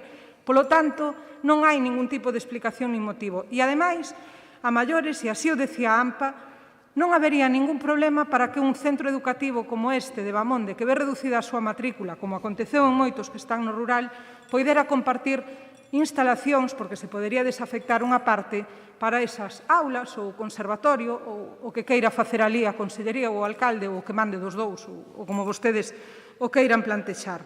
Nós o único que intentamos é que se garanta a continuidade deste centro educativo en Bamonde, que se renuncie a calquera modificación da situación do centro, sobre todo porque non coñecemos aínda documentación administrativa que acredite que as decisións xa están tomadas, que se garanta a continuidade das escolas existentes na totalidade do medio rural, que se impulse un plan de traballo de mantemento e mellora das súas instalacións, que se dote de medios pedagóxicos e acceso do alumnado ás novas tecnoloxías. E, ademais, nos gustaría tamén, e así o poñemos nos nosos puntos de acordo, que se aclare a verdadeira natureza do suposto proxecto de conservación de Begonte a que ven facendo referencia o alcalde, no que respecta tanto a parte de investimentos como a titularidade do centro e o carácter oficial ou non dos estudios que se teñen feito. Moitas gracias. Moitas gracias, señora Porto. Agora, polo Grupo Popular, ten a palabra don Óscar Poi. Bos días a todos e gracias, don José. Leo nesta moción que a Consellería parece traballar agora ao dictado do alcalde. Comprendo que, dada a súa incapacidade largamente amosada para xestionar axeitadamente os intereses dos lucenses, digan vostedes algo semellante. Supoño que lle resultará estrano e pode que ata absurdo que a Xunta de Galicia respete a autonomía do Concello Begontino. Hoxe temos mocións nas que precisamente poderemos falar da súa incapacidade para traballar con lealdade con outras administracións.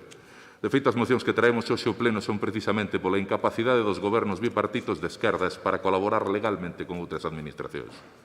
Leo tamén que as dereitas, que burda e casposa a linguaxe, incluso para vir de vostedes, poñen recursos públicos en mans privadas. Pode que sexa mester enviar o alcalde de Begonte a Sarria ou a Lugo a facer un máster de como privatizar servizos públicos mentres din que non o fan. Ou quizás sexa mellor chamar ao alcalde de Begonte e dicirlle: «Ulla, meu rei, fai como os do bipartito de esquerdas e o da escola de Bahamonde, encárgallo a Traxa». Como a todo. Tamén falan de servizos públicos gratuitos. Sen dúbida, un dos grandes atrancos, senón o que máis que atopa un bipartito de esquerdas na xestión dos servizos públicos, semella ser esta falsidade de que os servizos públicos son gratis. Pero non vou perder o tempo desta intervención explicando conceptos sinxelos a xente que non quitou as orelleiras ideolóxicas. O dato máis importante deste tema, para min, é a xestión fronte á ideoloxía miope e ríxida que vostedes defenden.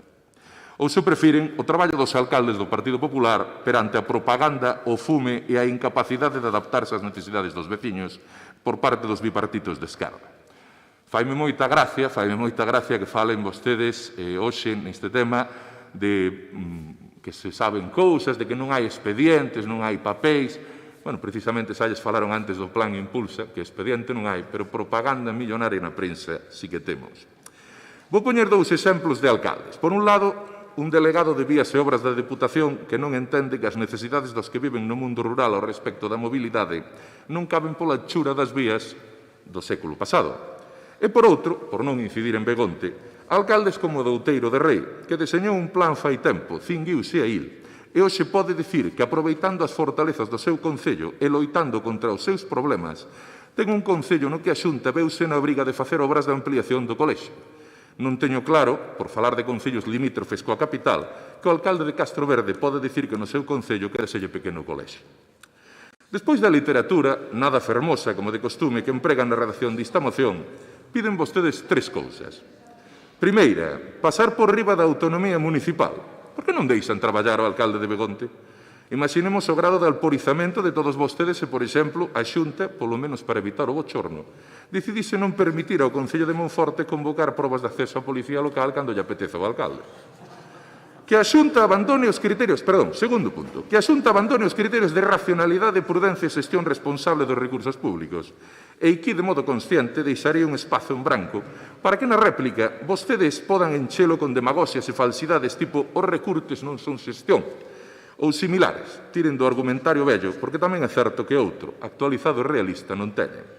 Terceiro, co alcalde de Begonte perdo o tempo explicando outra vez un proxecto no que aínda está a traballar, un proxecto pensado por e para os veciños do seu concello, e que, por suposto, terá que explicar aos veciños do seu concello primeiro e non a vostedes. Queridos compañeiros, o despoboamento é un problema enorme co que temos que lidiar en todos os concellos. E voulles facer unha proposta, aínda que xa sei que é unha proposta condeada ao fracaso. Por que non se deixan de mocións falsarias e demagóxicas como esta e se sentan a traballar, a colaborar tamén cos concellos onde non gañan as eleccións e a traballar con ilusión, con compromiso e lealdade institucional coa Xunta de Galicia? O despoboamento e o envellecemento poboacional da nosa terra non van deixar de ser o noso gran problema por traer este tipo de mocións ao pleno da Deputación, nen por repetir que a Xunta o fai todo mal, nen por atacar os alcaldes do PP, nen por pasar o rodillo nas votacións. O despoboamento e o envellecemento poboacional son quizáis os problemas máis graves que temos que afrontar todos. Fagámoslo xuntos. De certo que teremos máis éxito no empeño que perdendo tempo con falsas defensas do rural e dos servizos públicos como a esta moción, con ataques demagóxicos aos alcaldes onde vostedes non gañan as eleccións, e menos con insultos, dona Pilar. Se o alcalde de Begonte é pouco democrático, que falamos do que fai vostede coa maquinaria da Deputación en certas zonas do Concello onde tampouco gaña as eleccións. E tampouco con esa manía eterna de pensar que por buscar a confrontación coa Xunta van cobrar vostedes un plus ao final do mandato, que parece que non a quitan da cabeza. Prégolles que me escoiten, que reflexionen, que razoen e que amosemos un compromiso e un consenso xeral votando en contra desta moción e poñéndonos, vostedes tamén, a traballar polos nosos veciños. Moitas gracias. Moitas gracias, señor Poi. E agora, polo Grupo Provincial do BNG, ten a palabra don Efrén Castro. Grazas, señor presidente. Bueno, escoitando a exposición do señor Poi está claro que lle tocara un papel moi difícil. É moi difícil argumentar o peche dun colexio, é moi difícil, non sabíamos a quen lle iba a tocar, tocoulle a vostede, pero na súa exposición viuse que non hai argumentos para defender tal cousa, porque fixo unha serie de observacións de outros concellos, alcaldes, esquerda, dereita, que nos ten acostumado, pero nada nos dixo de cal é o plan da Xunta de Galiza para o colexio de Bamonde. Falaban da despoblación, falou de unha serie de cousas. A nós o que nos preocupa, aquí non foron tan claros, no Parlamento de Galiza sí, falaron en aras da calidade, os agrupamentos, pero cal é o plan da Xunta de Galiza? O despoboamento avanza cando o Colexio de Begonte non teña suficiente número de alumnos, vannos a agrupar en Rábade, en Parga, cal é o seu plan? Ese é o modelo de educación para o rural que queren. Así é como queren frear o despoboamento no rural. Nós o que temos claro é que pechar un colexio, por moito que o queiran vestir como queiran, é unha mala noticia. É unha mala noticia e, ademais, cando non hai argumentos. Hai outros colexios en activo con máis matrículas. E vostedes non son capaces de ser claros. Vostedes, señor Poi, non tuvo aquí a valentía de defender o peche dese colexio. Só se foi por as nubes, con o que xa nos ten acostumado, pero fale da moción. Cal é a postura do Partido Popular ante o peche de colexios no rural? Cal é? Que va a entender? Cal é o modelo? Agrupar, como decrece a población, ímolos a agrupar. Van a acabar só nas grandes vilas os colexios? Ou só nas cidades? Ata onde vai ese modelo do Partido Popular? Ou que intereses hai detrás deso? Porque realmente é o que nos preocupa. É o que nos preocupa a nós. E, como vos decía, era unha moción moi difícil de defender na bancada popular e, o visto na exposición, confirman. Non foron capaces de entrar o que da cuestión que estábamos debatindo aquí. Por lo tanto, digan, cal é o plan da Xunta para os colexios do rural? Pechalos. Díganlo claramente, e entón, pero evidentemente o grupo do Bloque Nacionalista Galego vai votar a favor desta moción porque consideramos que recortar en educación é sempre unha mala noticia e recortar en educación no rural é afondar nese despoblamento despois de toda a propaganda da Xunta de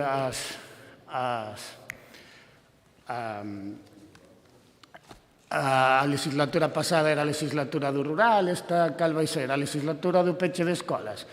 Miren, deixen de desfrazar os debates e sexan claros. Queren pechar colexios no rural? Díganno. A ver se no segundo turno de palabra o señor Poi é capaz de decirnos cal é a súa postura claramente, sen irse por as ramas de debates ideolóxicos ou de entrar a debates municipais, que se quer entramos outro día, pero agora o que esta proposta é para que non se peche o colexio de Bamonde, o que queren saber os veciños, e vostede non foi capaz de defender a postura do Grupo Popular. Por lo tanto, espero que no segundo turno si o faga. Nos, evidentemente, estamos en contra do peche do colexio de Bamonte. Muchas gracias, don Efrén. Doña Pilar, segundo turno. Madre mía, señor Poi, vaya lectura, rapidiña, ademais. Fala vostede de caspa, que das poucas cousas que conseguín entenderlle, igualito que Pablo Iglesias. Xa lles encontreu algún parecido. En fin, mire, nós, a verdade é que o único que nos quedou claro é que vostede non tiña argumentos para defender unha postura que aínda non temos moi clara cal é tampouco, por outra banda. O que está claro é que o Partido Popular está facendo un verdadeiro ataque insólito e vergoñento contra os dereitos dos servicios no rural. Primeiro, porque quen perxudica os veciños están sendo vostedes, quen lles está restando servicios co peche deste colexio son vostedes, quen confronta a uns veciños con outros son vostedes, e segundo, porque o que se pecha é un colexio rural con 30 alumnos. 30 alumnos. Cal é o criterio para pechalos, señor Poi?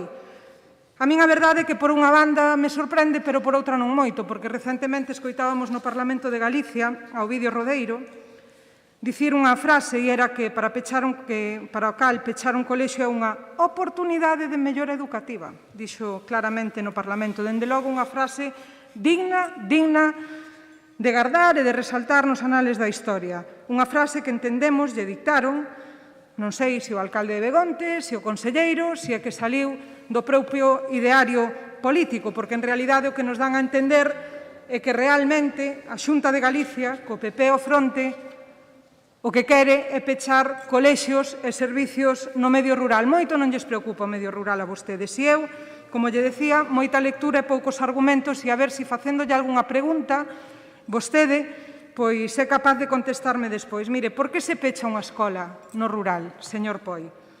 Os argumentos que nos deron, non vostede, os que se deron fora daqui, ata de agora son de pouquísima calidade e, en todo caso, non van a agradar a ningunha persoa que desexe establecer a súa vida no rural. Por que non se fala cos veciños? Se todo é tan positivo e tan importante, por que non se fala con eles e se lles explica? Por que se traballa as agochadas? Por que non se aclara o uso futuro deste edificio? Por que non se di claramente se van a ser aulas de música ou conservatorio, se a inversión vai a ser pública, se vai a ser privada, se vai a ser pública-privada? Por que non se fala claramente? Por que non se aclara cal é o investimento real? Falouse de 600.000 euros, pero logo non. Non hai nada claro en torno a isto. Por outro lado, por que se agocha o Conselleiro de Educación? Por que non quixo recibir os pais e as nais? E, sobre todo, eu lle fago unha pregunta. Que se gaña con todo isto? Quen gaña con todo isto? Porque, dende logo, os alumnos non, os pais e as nais tampouco, os docentes non van a perder o seu traballo, pero tampouco están gañando, e eu o que digo é por que o alcalde manifesta en Petit Comité que incluso está disposto a perder concelleiros con este peche. Quen gaña con todo isto? O pobo de Bamonde non, señor Poi. Moitas gracias, señora Porto. Señor Poi, segundo turno. Gracias. Quizais non me expliquei ben cando falaba de acadar consensos e unidade na loita contra ese obstáculo no futuro do país que é o despoboamento. Señor Castro, claramente yo digo, as preguntas á Xunta no horre. Isto é a Deputación de Lugo, fale de Lugo.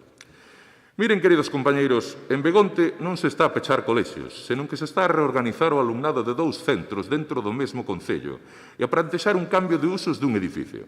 Un plantexamento que, dende criterios educativos, enténdese positivo para o interese do alumnado, dado que busca mellorar a calidade do ensino público. Non estamos perante a un ataque ao rural, senón perante unha aposta por mellorar a prestación dun servizo, evitando agrupamentos de alumnos de diferentes idades e organizando a todos nun único CEIP, por niveis acorde ás súas idades. Todo indica, ademais, que habería un reforzo no actual número de docentes. Todos os nenos do Colexio do Bahamonde seguirán a ter os mesmos servizos de comedor e transporte escolar, e en troques de 2 colexios con débil matrícula, Begonte terá un colexio con matrícula fortalecida. Sobre a Asociación Músico Crisanto, que non sei por que non nombran, pero saben que estamos falando dela, que podo dicir?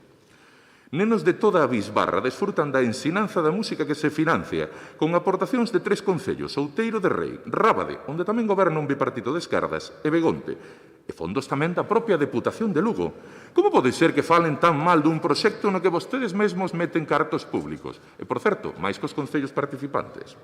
Miren, poderíamos falar do que fixo o bipartito de esquerdas na Xunta, como ao peche do primeiro ciclo de ESO nunha dúcia de CEIPs da comunidade, medida que afectou a concellos que perderon ese ciclo, como a Tría Castela, e tamén afectou aos que recibiron alumnos nos seus centros, como a Castro Verde.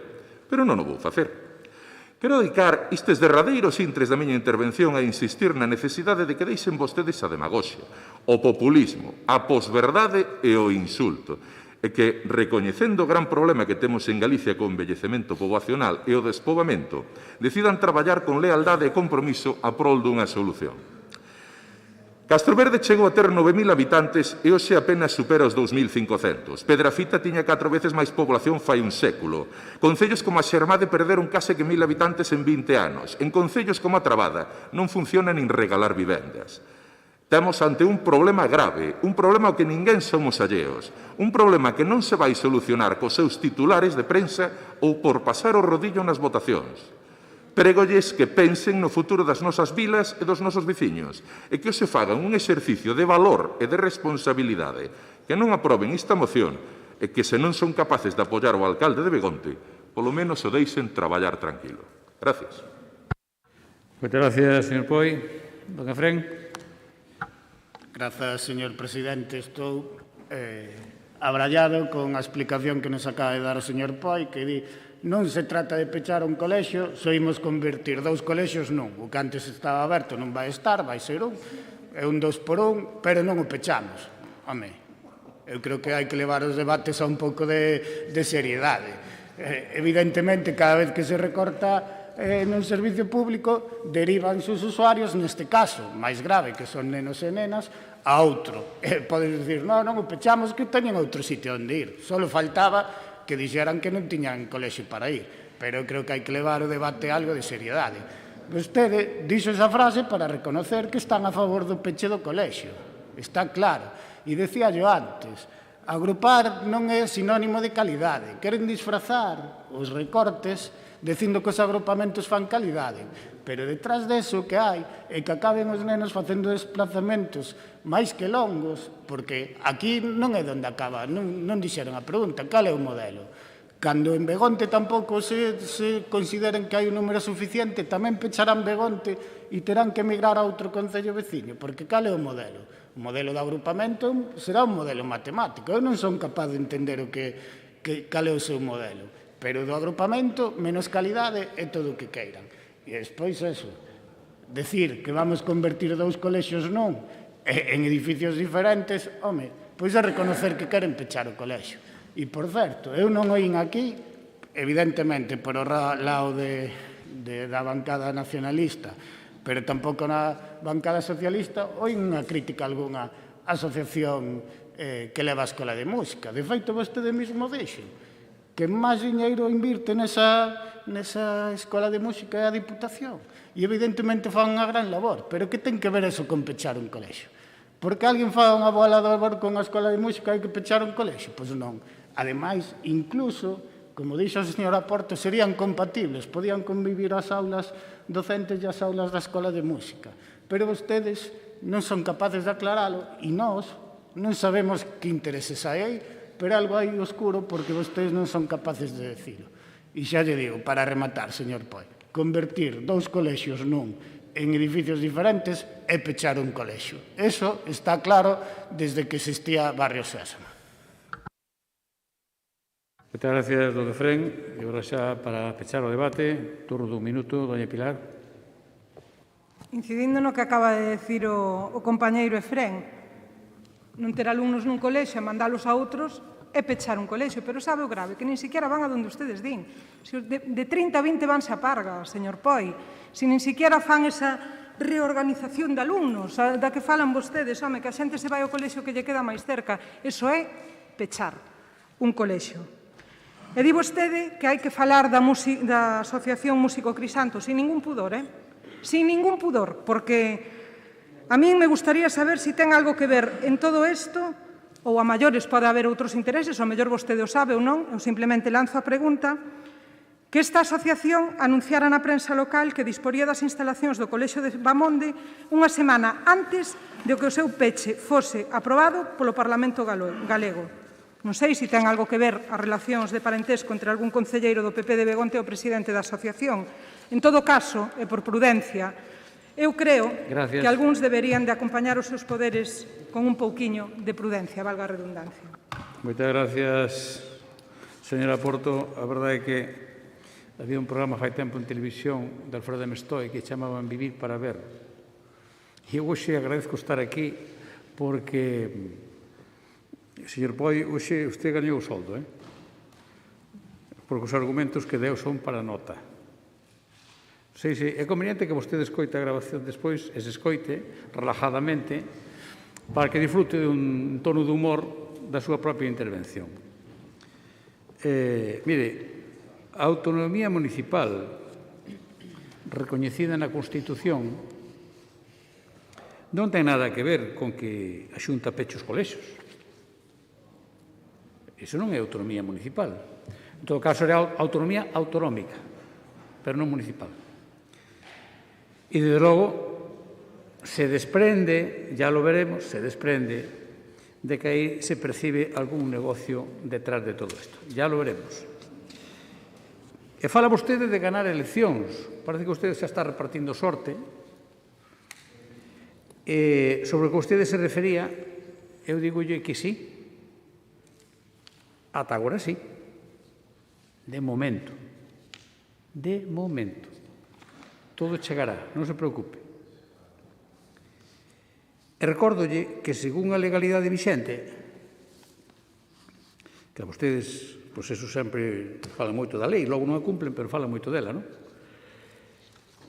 O ensino e a planificación educativa é competencia da Xunta de Galicia, non é competencia dos concellos. Por tanto, non sei que pinta aí o Concello. O de Begonte ou calquer outro. Iso é competencia do goberno autonómico. En Galicia, que estamos en Galicia, é Xunta de Galicia. E eu pensaba, e os especialistas tamén din o mismo, especialistas en demografía, e por suposto non o son, din que para asentar a población no rural hai que acercar os servicios a esa población.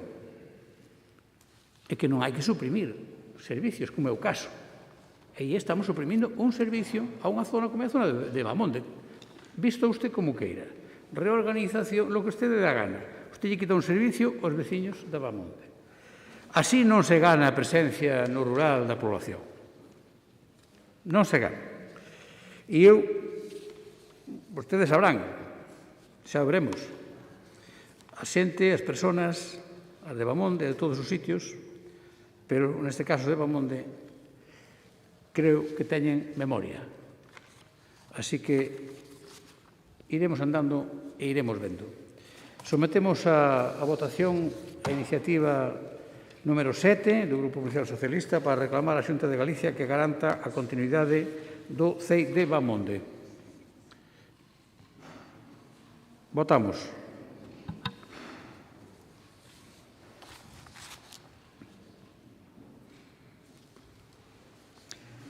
Votos emitidos 25, a favor 13, en contra 12. Queda, por tanto, aprobada esta iniciativa.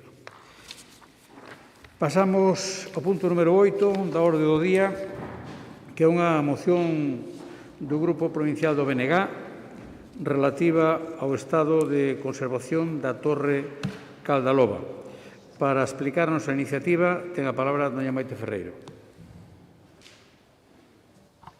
Grazas, presidente. Bo día de novo. O castelo de Vilaxoán, ou da Caldaloba, está asentado sobre os restos do castro de Ocoto, no Coto do Mato, na parroquia de Opino, no concello de Cospeito.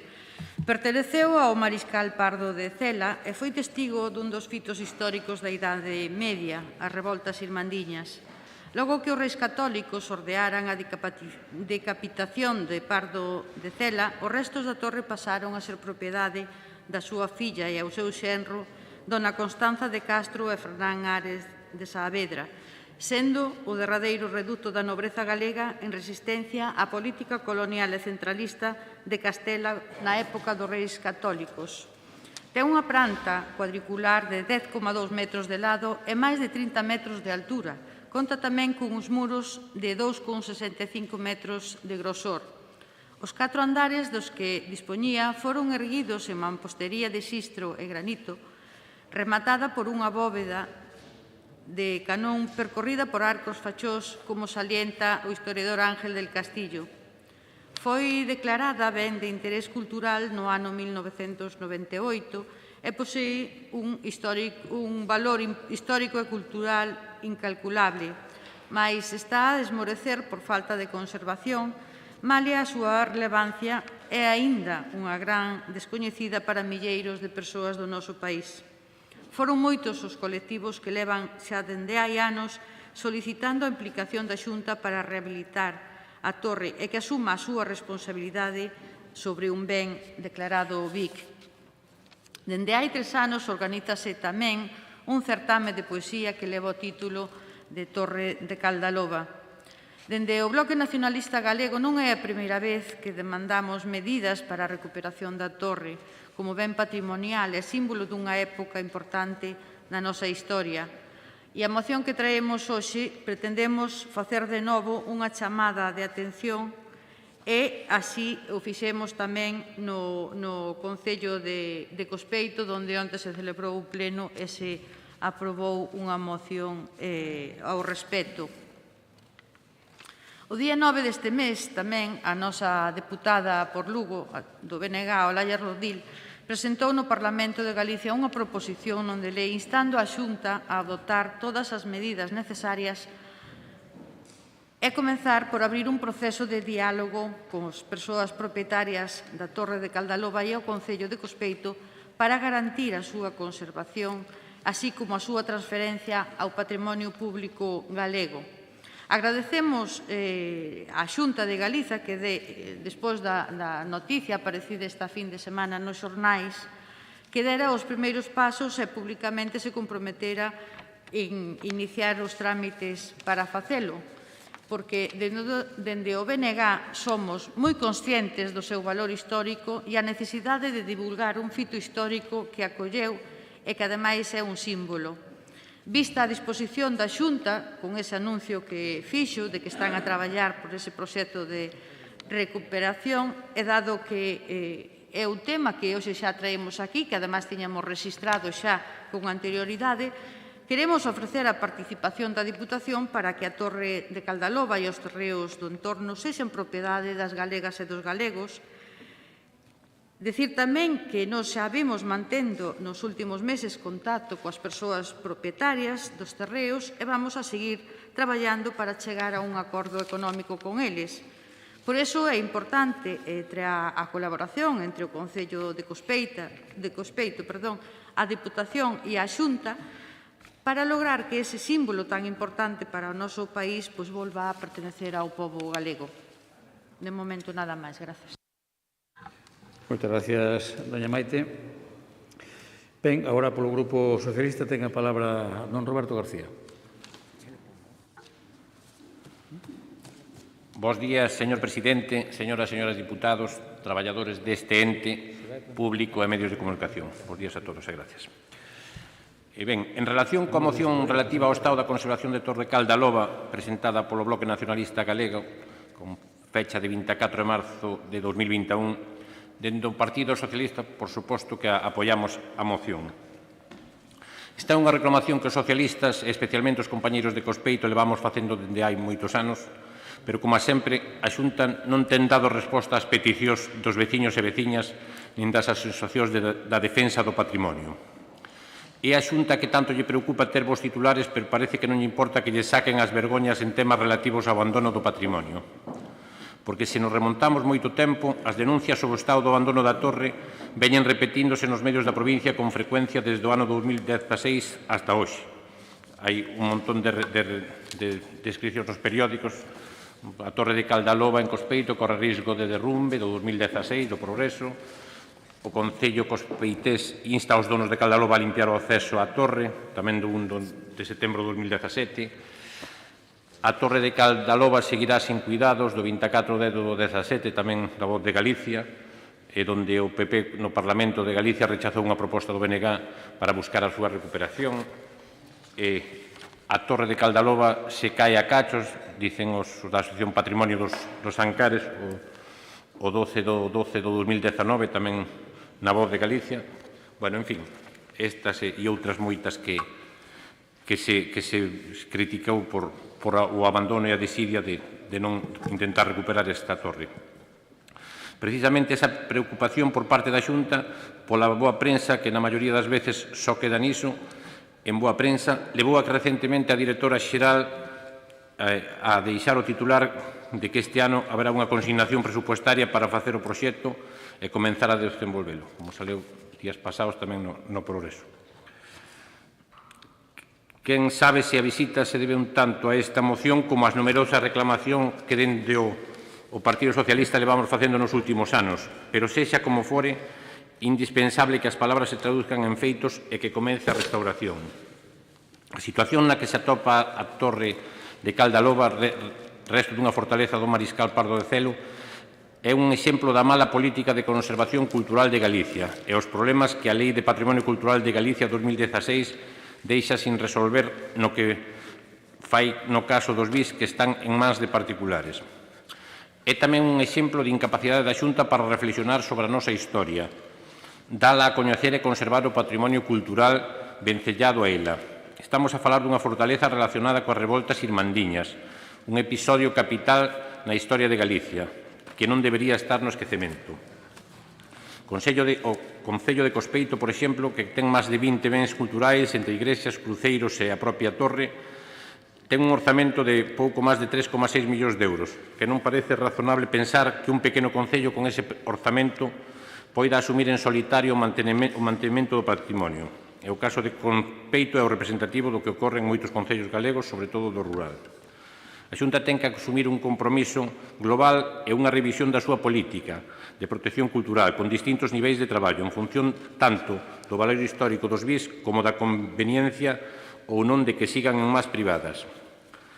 Se compre adquirilos que o faga e se van a seguir en más privadas que se axude aos propietarios e aos concellos a mantelos. En todo caso, a figura legislativa e a praxis actual da Xunta non garanten a conservación dos 744 BIS catalogados en Galicia, con máis de 130 na provincia de Lugo. Pódese lembrar, ademais, o escaso investimento da Consellería de Cultura e Educación para este ano previsto da provincia, que son 2,2 millóns en actuacións en 3 colexios e institutos, no Politécnica, Restaurar a Iglesia de San Pedro e o Claustro da Catedral, todo na capitalidade. Por todo isto, podemos decir que a Xunta non fai nin deixa facer nin axuda aos concellos a facerse co patrimonio. Non expropia cando o risco é extremo e non hai un plan de traballo para axudar e conservar o patrimonio cultural en mans privadas. Non hai axilidades nin liñas de créditos nin directrices que armonicen a conservación coa titularidade privada. A proliferación de portais inmobiliarios especializados en Internet fai que aparezcan de seguido noticias de pazos, mosteiros ou mesmo hórreos en venta, que en Lugo incluso ten sido noticia a Iglesia Románica de Becerreá. E un bon repaso á problemática dos BIC temos nesta reportaxe da Voz, da que se acompañaron antes, que a Xunta non asuma a totalidade, non indemniza aos propietarios, pero tampouco facilita os traballos de modernización e conservación.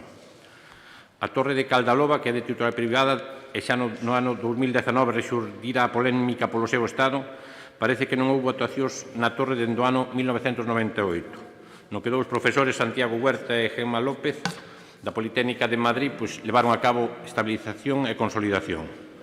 E o Concello de Cospeito asegura que non está en dispor de ter cartos para adquirir este BID. Entón, é unha problemática que ocorre en moitos concellos, e sobre todo os pequenos do rural que teñen no seu termo un patrimonio que non poden manter cos seus recursos.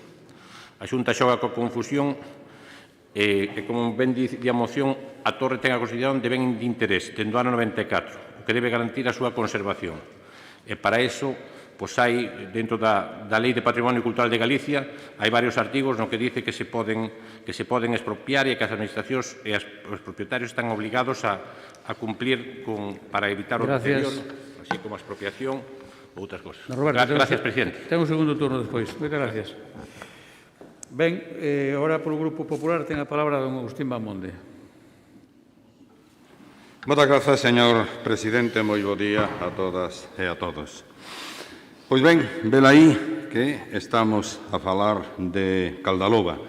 Evidentemente, un símbolo para o Concello de Cospeito, é un elemento de extraordinaria importancia no patrimonio histórico, cultural, artístico de Galicia. Lóxicamente, é difícil non concordar coa trascendencia do tema e non concordar coa petición que se fai de restauración, arranxo, en definitiva, da situación de Caldaloba. Pero tamén é verdade que esta é unha iniciativa que vai poñer de manifesto cal é o calibre desta institución. Si estamos diante dunha institución que mira hacia o futuro con altura de miras, trata de buscar solucións aos problemas, ou estamos nunha institución con punto de mira baixo, mirando a ras de solo e convertindo esta cuestión nunha liorta política de culpas e de responsabilidades. A min dame a impresión de que vamos máis na segunda dirección que na primeira. En primeiro lugar, no texto da moción, aquí agora hai que recoñecelo máis por parte do voceiro socialista que da voceira do BNG, fálase moito das culpas alleas. E como dicen que el que calla otorga, eu teño que decir que a preocupación por Caldaloba non é unha preocupación exclusiva do BNG, nin do Partido Socialista, nin de ninguén en concreto. É unha preocupación de carácter xeral. E dous dos organismos directamente aludidos veñen a facer desde fai largo tempo un traballo importante para esa recuperación da torre. O Concello de Cospeito xa dende os anos 90 traballou intensamente a este respecto e conseguiu, señor alcalde de Xermade, que a Xunta de Galicia, presidida en aquel momento por Manuel Fraga, acometera un proxecto de consolidación executado entre os anos 99 e 2000. Un proxecto que en aquel momento sí que tiña por obxecto salvar a torre do colapso absoluto no que se atopaba. O alcalde de Cospeito seguiu realizando xestións en relación a un tema fundamental, que era a adquisición da propiedade. Fixo xestións en esta mesma casa provincial da man do presidente, señor Cacharro Pardo, que estaba a piques de chegar a un acordo coa propiedade para a adquisición da torre. Seguíronse facendo xestións e agora mesmo consigue o alcalde de Cospeito que a directora xeral de Patrimonio asuma o compromiso da Xunta de facer a dotación presupuestaria para a realización dos traballos. Pero digo eu que vamos en mal camiño porque, aparte de repartir culpas sin asumir culpa de ningún tipo, nosotros poderíamos preguntar que leva feito tamén a institución provincial en relación coa recuperación de Caldaloba, hai outra cuestión que nos preocupa, que é a inhibición de toda responsabilidade. Aquí o que facemos é culpar aos máis da situación e pedirlle aos máis que resolvan esa situación sin facer nosotros absolutamente nada. Falar de patrimonio, responsabilizar aos máis sin asumir ningunha responsabilidade, pois evidentemente non parece o máis axeitado, máis ben parece aquelo do Capitán Araña. Embarquémonos todos e márchense ustedes. Eu poñolles o problema encima da mesa e resólvano como lles parece. E mire, en orden ás solucións, claro que non é unha solución fácil. O debate que houve nesta institución o día 31 de xaneiro do ano 2017 ao lor de unha iniciativa presentada polo Bloque Nacionalista Galego, non en relación directa con este tema, pero sí co patrimonio civil de Galicia, ilustraba ben, nas voces dos respectivos portavoces, as dificultades que hai ao respecto. Dificultades de carencia de recursos por unha sola das partes, sexa a propiedade, sexa o Concello, sexa a propia Diputación, sexa a Xunta de Galicia, para resolver os problemas de patrimonio. Problemas coa titularidade, moitas veces, dos bens patrimoniais. Problemas coa necesidade de posta en valor. E eses problemas tamén os hai agora mesmo en Caldaloba. Un problema encima da mesa que é de titularidade privada e aínda que a actuación patrimonial da Xunta pudera realizarse sin resolver esa cuestión, especialmente cando se trata de casos de colapso da edificación, pois faino máis difícil a hora de realizar convenios de apoio e de posta en valor da edificación de que se trata. Fai falta, para resolver este problema, a implicación e a colaboración de todas as institucións, do Concello, que xa ten, da Xunta de Galicia, que xa ten manifestada, de esta Deputación, que agora a señora Ferreiro acaba de abrir a porta á colaboración desta institución provincial na resolución de problema, cuestión que xa planteaba, en este caso, o outro Ferreiro, o de antes, que era o propoñente daquela iniciativa do BNG, que si plantexaba directamente que a Diputación crease un plan de axudas aos concellos para a recuperación do patrimonio, tanto para a adquisición como despois para a posta en valor.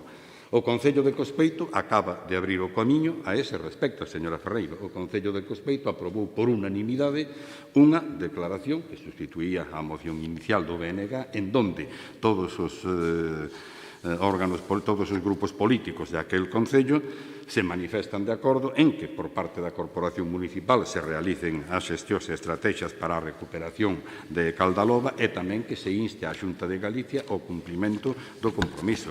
Eu entendo que é moi fácil resolver aquí o problema da moción que traen vostedes a colación, respaldar o acordo do Concello de Cospeito, que dá solución ao que vostedes plantexan, e engadirlle o que dice a señora Don Agustín, remato o tempo fai un rato, don Agustín, fágame para a caso. resolución do problema. Quédalle o segundo turno, non se nada, preocupe. Moitas gracias, moi amable. Doña Maite, seu segundo turno. Bueno, o que pasa é que cando se leva tantos anos en política, pois eu entendo que vostedes teñan tendencia a mirar atrás e non está mal sempre que se traigan exemplos de traballos positivos, pero é que venme vostede a dicir que isto leva anos e anos e anos sin solventar cando aquí a culpa é de todos. Non, señor. A culpa é da Xunta de Galicia porque é a responsable de que un ben declarado de interés cultural obrigue os propietarios, se os teña, se non ela de un xeito subsidiario, se encargue de manter en bon estado un ben que ela mesma declarou BIC. Fala de que hai que mirar hacia o futuro e que temos incluso un punto de mira abaixo. Eu creo que non, porque realmente nos traemos aquí a propostas posibles e, ademais, facemos traballo encamiñado a buscarlle unha solución. É curioso que despois de que o BNG tiña presentado no pleno de Encospeito unha moción que tuvemos que agardar a que a señora alcalde se dignara a convocar o pleno, é que o acordo efectivamente foi unánime, que teño aquí o punto onde se acorda, e foi necesario tamén para que, como dixen antes, a nosa diputada por Lugo, Laia Rodil, presentara unha proposición non de lei no Parlamento Galego a principios de mes. Afortunadamente, pois, a Xunta, en este caso, pois, esta semana deu a golpe de publicidade, a golpe de foto, a golpe de noticia, que iba a asumir o compromiso de rehabilitar ou de adquirir esa torre e despois de facer un parque temático, non sei moi ben con que, ou de que maneira. Eu alégrome de que a Xunta de Galiza recoñeza a necesidade de conservar, pero non só conservar, porque eu creo que chegado a este punto é necesario conseguir as fincas que están ao redor, porque ademais aquelo é un valor arqueolóxico importante, non só a torre en sí, sino os fosos que están perfectamente limitados, é o que se pode agochar ali, non?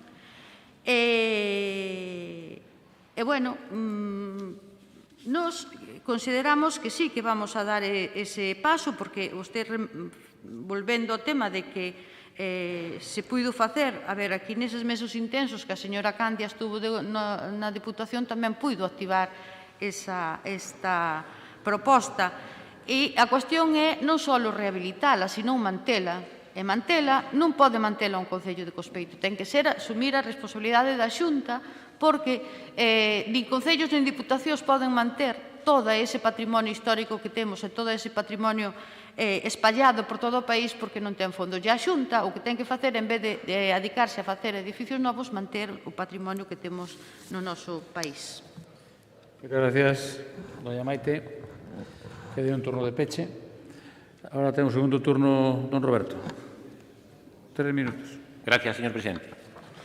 Don Agustín, usted recientemente non visitou Caldaloba, porque eu enseñolle fotos recientes destes días onde se ven as resquebrajaduras, onde se ve o estado, e esta, concretamente, despois paso as para que as vexa, onde se ve a visitación que hai, é aquilo que está en un perigo. E usted dice do tema das outras administracións, se a competencia exclusiva da Xunta, e a Lei de Patrimonio é a que regula todo eso, a que desenvolve todo eso. Entonces, é moi fácil botar valores fora e xustificarse, pero non Agustín, usted queda ali do lado e como son eu de un pouco máis lonxe, coñecemos aquelo e temos que preocupar. Mire como é que ali nin grajos hai, que a veces os grajos nos castelos e por aí anidan e andan por aí permanentemente, pois ali nin eso. Hasta a naturaleza ve aquelo tan desamparado que non quere saber nada, que é triste. Había simplemente un raposo ali en mal estado ali no propio castelo. E, alégrome moito de que acepten e apoien esta moción porque é xusta e de sentido común, como é a restauración da Torre de Vilaxón, que como xente sensata e de bon sentido aprobar estas iniciativas que dinamizarán, como non, o Concello de Cospeito e a comarca da Terra Chá. Esperamos que sexa unha realidade inmediata e non por mesas baleiras, porque, saben que existe unha lista vermella de historiadores do patrimonio no que se atopa a torre que enumeran moitos bens, está a piques de perderse. E tamén, decirlle que fai 15 anos houve un derrumbe ali, como comentaban ainda unha veciña dali, ao pouco tempo de marchar, se derrumbou a parte alta e non deixou ela sepultada e máis a súa ganadería. E das promesas, eu espero que seña verdad, porque eu teño experiencias tamén da estrada Cabreiros-Momán, do 2010, que 8,5 millóns de euros e ainda non hai nada hoxe, ou outras promesas da Xunta. Entonces, iso está moi ben que veñan e faigan a foto e se anticipen a estas mocións, pero hai que ir cos feitos. Entón, o que lle quero dicir que despois de tantos anos aquí gobernando o Partido Popular nesta autonomía, hai que mellorar e planificar moito máis todo en xeral. O agro, os montes, as infraestructuras, a cultura e, como non, o patrimonio, antes de que se perdan. Eu diríalle, ao presidente da Xunta que igual non leu a Vicente Risco cando decía ti dis Galicia moi pequena, eu digoche Galicia é un mundo, Galicia terra, cada terra é como se fose un mundo inteiro. Creen conciencia da nosa Galicia para que non sexa irrevocable a perda do patrimonio e deixense de puedo prometer prometo e pasen aos feitos. Se non o fixeran así, vamos a ter que dar a razón a Curros Enríquez cando dixo se está o mundo que eu fixen, codémome leve. Gracias, señor presidente. Moitas gracias, don Roberto. Don Agustín, segundo turno.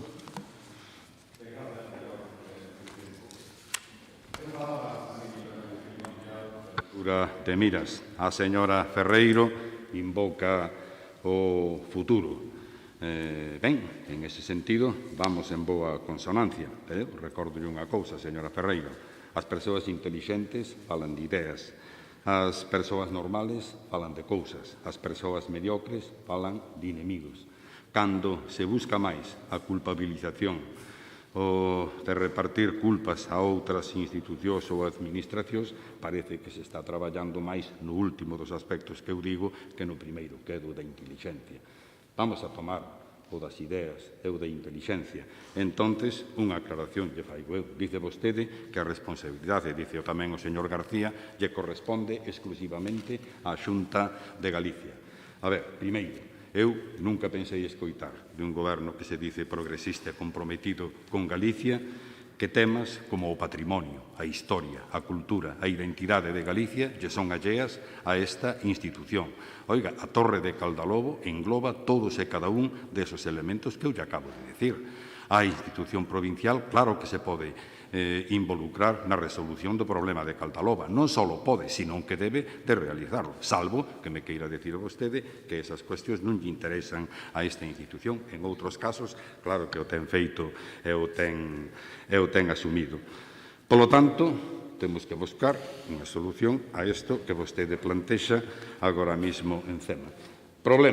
Primeiro problema é a adquisición da titularidade, que non é que sexa esencial para a consolidación, pero sí que é fundamental para planificar o futuro da torre. Senón, cada 10, 15 anos estaremos aquí debatindo mocións para lograr a consolidación. Hai que darlle valor, non necesariamente un valor económico, pode ser cultural, pode ser social, pode ser de moitas maneiras. O Concello de Cospeito está tratando de facer esa adquisición, carece de medios, hai que botarlle unha mão. Alguén ten que poñer encima da mesa medios e colaboración e axuda cos concellos. Que maior oportunidade que a que ten hoxe a Diputación de colaborar a través de un convenio, do mecanismo que se estime oportuno co Concello de Cospeito para lograr esa adquisición. A Xunta de Galicia xa ten comprometida a súa participación, colaboración entre as tres administracións e colaboración, tamén se pode de iniciativa privada, é o ideal para a recuperación do patrimonio. Eu pregunto, posto que no Concello de Cospeito se puxeron de acordo, resolveron este problema, nosotros vamos a ser menos e vamos a discutir por Caldaloba cando ali son capaces da concordia de voluntades.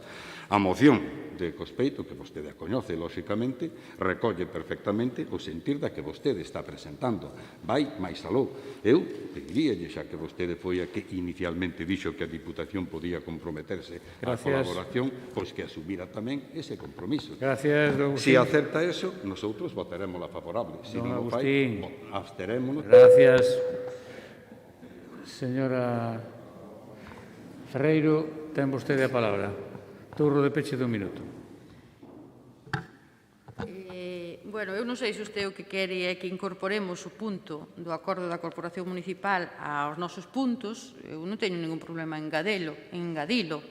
Ahora, que sirva como acordo único non estamos de acordo, porque eu, o punto acordado no pleno do Concello de Cospeito foi que a Corporación Municipal do Concello de Cospeito solicite á Xunta a materialización do compromiso alcanzado pola Directora Xeral de Patrimonio e ao alcalde de Cospeito día 22 de marzo do 2021 para garantir a conservación da torre. Eu entendo que se vostedes queren que nos metamos un punto do que facemos nós o acordo do pleno celebrado tal día, no punto 2, no que recolle eso, entendo que non habería ningún problema. Pero nos non renunciamos aos nosos dos puntos porque, xa lle digo, nos pareceu bastante oportunista que a Xunta salira dando esa noticia cando a nós non se nos contestou aínda no Parlamento e, polo tanto, preferimos manter os dous puntos. Moi ben, gracias, doña Maite. Pero que prepararon unha emenda? Presentaron vostedes unha emenda? O primeiro esta presidencia non conoce ninguna mente, debería conocela.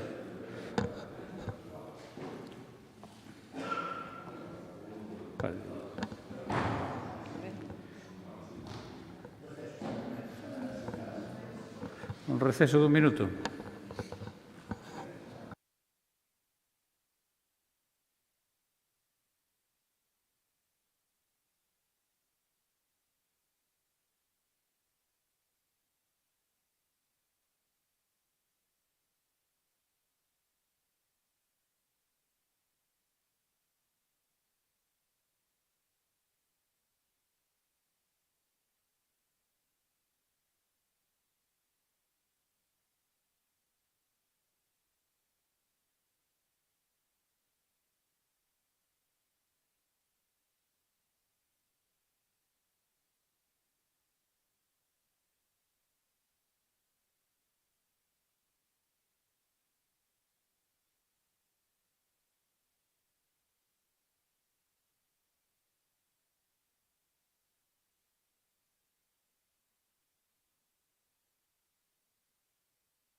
Bueno, a ver,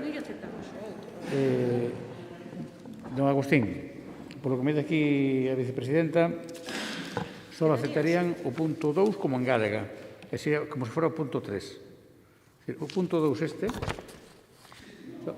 pasaría a ser o punto 3 da moción. Redactalo de xeito que encaixe, claro. Entón, digo para efectos de secretaría que sepa que despois daremos o texto.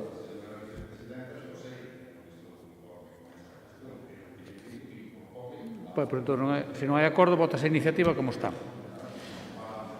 Vale. Moi ben, pois intentámoslo, non foi posible, entón sometemos a votación a moción que presentou o BNG, tal como está redactada nos seus términos. Votos a favor, vamos, a votos a favor non, votamos. A votar.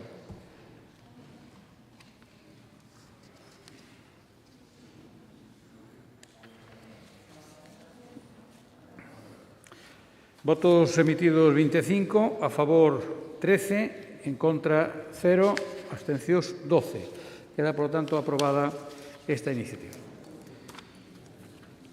Pasamos ao seguinte punto da orde do día, que é o punto número 9, é outra moción do Grupo Provincial do BNG para solicitar a creación da Autoridade Portuaria de San Cibrao, segregando a do actual Ferrol San Cibrao e demandar a liberalización e a apertura ao tráfico comercial do dique norte do Porto Comercial de San Cibrao. Esta iniciativa vai nos expoñer doña Mónica Freire. Ten a palabra por un tempo 6 minutos.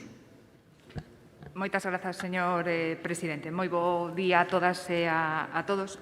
Desde o Grupo Provincial do Bloque Nacionalista Galego traemos hoxe aquí a este pleno esta moción onde solicitamos a creación da Autoridade Portuaria de San Cibrao, segregando a da actual Ferrol San Cibrao, e ao mesmo tempo tamén demandamos a liberalización e a apertura ao tráfico comercial do dique norte do Porto Comercial de San Cibrao.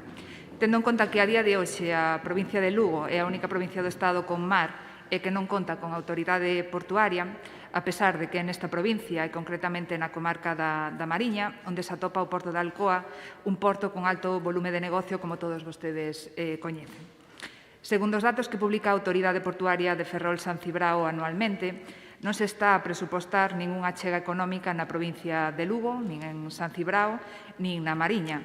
Nin tan sequera se acada o 5% do recadado no peirao de Morás por tasas ou outros conceptos cando estamos a falar de cantidades anuais moi importantes cercanas aos 10 millóns de euros. Esta situación tampouco mellora se imos aos orzamentos xerais do Estado para este ano 2021. Consultando o anexo de inversións reais para este ano e a programación plurianual anualizada, as partidas destinadas ao ámbito portuario mariñao son 0 euros, mentres que no epígrafe Ferrol-San Cibrao as inversións que ali aparecen refírense só ao ámbito territorial da Autoridade Portuaria de Ferrol. Por todo isto, entendemos que existen suficientes motivos e xustificacións de natureza económica, de ordenación do territorio, de planificación de infraestructuras e, sobre todo, de índole social e política para que a provincia de Lugo conte con unha autoridade portuaria propia. Ao mesmo tempo, tamén solicitamos nesta moción a apertura comercial do dique norte, que na actualidade non se emprega para uso de tránsito comercial, a pesar de que existen informes nos que se demostra a súa viabilidade operativa, constructiva, de tráficos e económica, como é aquel informe que realizou Portos de Galicia no ano 2010. A súa apertura, evidentemente, traería unha maior dinamización socioeconómica da Mariña, feito que se fai esencial tendo en conta o incerto do futuro industrial da comarca que estamos a vivir hoxe en día. Polo que entendemos que é necesario que os beneficios do Porto de San Cibrao revertan na comarca e, por extensión, na provincia de Lugo. Moitas gracias, doña Mónica. Por o Grupo Popular ten ora a palabra don Jesús Novo.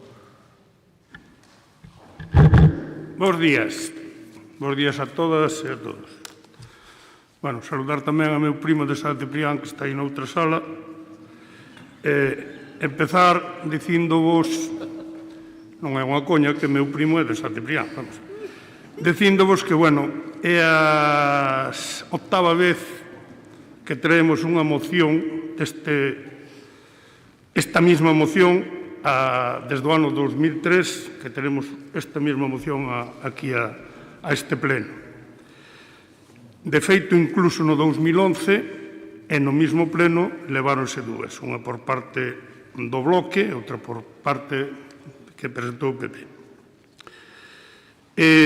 Todas elas foron, se non por unanimidade, si votadas por maioría.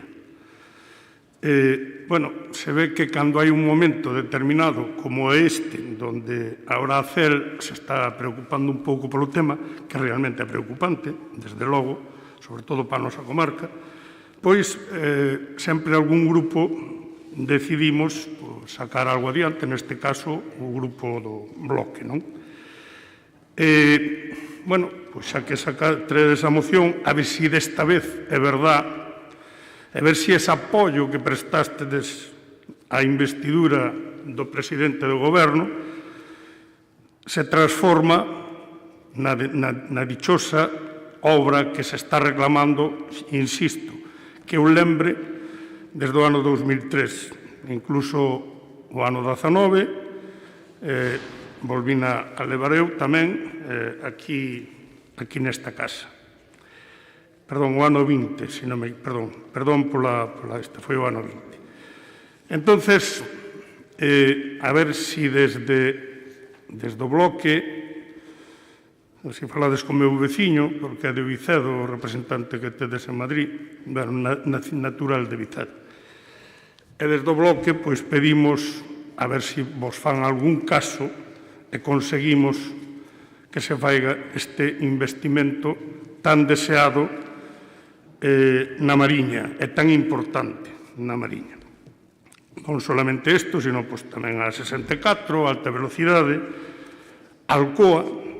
Mirad unha cousa, que se non se traballa por Alcoa como se debe de traballar e se perde, de pouco nos valerá a autoridade portuaria separala da de Ferrol, posto que o tráfico que ahora mismo ten a comarca da Mariña é ni máis ni menos que a bauxita que se carga no porto de Ferrol.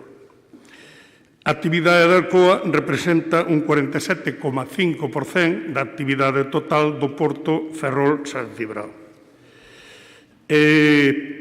Do cal 5, son 5,4 millóns de toneladas, das cales a bauxita é 3,9 toneladas. Quero dicir que tamén se non traballamos un pouco por Alcoa, se desaparece esta autoridade, de pouco nos vai valer. Despois, comentar, teño un extenso repertorio aquí que hai, comentar que, no seu día, para algúns que non recorden, Portos de Galicia, concretamente no ano 2009, Portos de Galicia presenta un estudio de viabilidade de apertura ao tráfico do dique norte, o cal precisa un investimento de 30 millóns de euros, insisto, no ano 2009. 30 millóns de euros para poder poñelo en funcionamento. No ano 2010, a Comisión de Obras Públicas do Parlamento de Galicia aproba unha iniciativa a cal, no ano 2008, a Consellería de Vivenda do bipartito deixa sin efecto a creación dun cinto industrial de Alcoa. É fundamental o cinto industrial de Alcoa, senón a autoridade portuaria, a separación da autoridade portuaria e a creación do porto no dique norte, de pouco nos valerá tamén.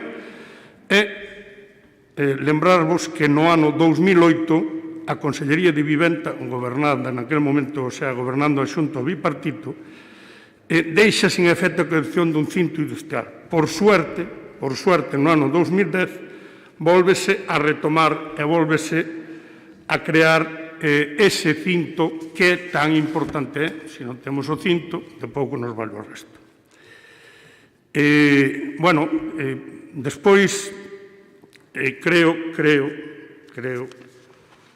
estamos un pouco a forma de presentar a moción para nós non é a correcta. Quero dicir, os puntos de como se presentan para nós non son os correctos. Creo que non podemos empezar a casa polo tellado, hai que empezar a casa polos pés, polo formigón da baixo. Como se chama o formigón da baixo?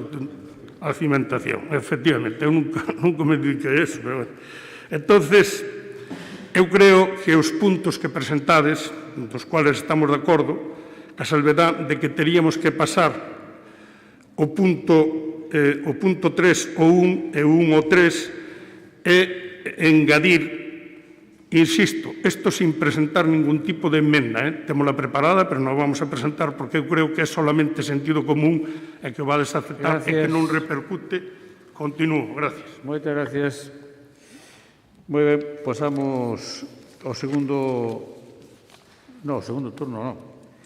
Vamos a darlle o primeiro turno a doña Mayra García, que ainda é o primeiro turno, así que ten usted un tempo de 6 minutos.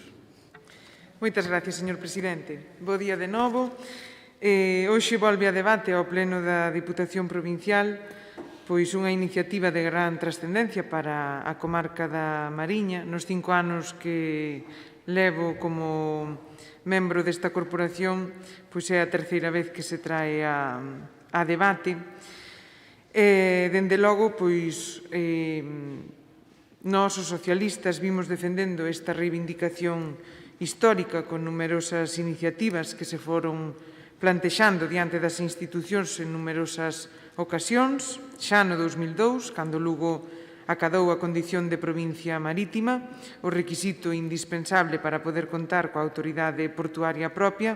O Partido Socialista, a través do, por aquel entonces, senador Luís Ángel Lago Laje, defendeu na Cámara Alta a constitución dunha xerencia propia en clave territorial para San Cibrao. No 2011, as deputadas e deputados autonómicos do PSDG, entre os que estaba un mariñán, Ismael Rego, levaron ao Parlamento de Galicia unha proposición non de lei que instaba o Goberno galego a negociar co Goberno de España a transferencia á comunidade autónoma do Porto de San Cibrao e a creación da autoridade portuaria. Esta reivindicación conta, ademais, cun forte e continuado respaldo dos axentes económicos e sociais da nosa provincia. De feito, en datas recentes, a reclamación volveu a cobrar forza despois de que o novo presidente da Autoridade Portuaria de Ferrol sinalase nunha visita a San Cibrao que non habería investimentos no porto ata despois do 2027, precisamente nun momento no que a necesidade de artellar estrategias de recuperación socioeconómica frente á pandemia lle dan un novo pulo á reclamación dunha autoridade propia para San Cibrao. Lugo é a única provincia marítima de España que ten un porto de interese xeral, pero non cunha xestión propia. Unha situación anómala do sistema portuario español que debe rematar. Acadou, como decía, a condición de provincia marítima xa no 2002 e 19 anos despois seguimos sin ter esa autoridade portuaria. Esta demanda ten unha trascendencia vital para o futuro económico da Mariña e de Lugo. Hoxe, máis que nunca se cabe, pois na actual situación industrial e empresarial, é fundamental para garantir a supervivencia económica da comarca contar cun activo económico da importancia do porto de San Cibrao. Unha infraestructura que cunha xerencia propia podería abrirse a novas posibilidades económicas, novos tráficos comerciais e unha maior implicación coa súa contorna. Como sempre, formulamos esta demanda dende a lealdade institucional. Isto non é un reproche cara á xestión da actual Autoridade Portuaria de Ferrol San Cibrao, senón que queremos independizar a xestión para seguir colaborando no futuro, pero queremos colaborar en pé de igualdade co resto de portos de interese xeral do Estado español, porque a realidade é que Lugo ten unha infrarrepresentación no Consello de Administración da autoridade actual, 17 membros, dos que só 3 representan a provincia de Lugo, o alcalde de Xove e pola Xunta o delegado territorial e o xefe de coordinación da área de mar de Lugo. Polo tanto, dende o Grupo Provincial Socialista vamos a apoiar esta moción e, unha vez máis, nos sumamos a esta iniciativa que conta con un forte e continuado respaldo dos axentes económicos e sociais da nosa provincia. Moitas gracias. Moitas gracias, doña Mayra. Ahora sí, doña Mónica, ten vostede un segundo turno, 3 minutos.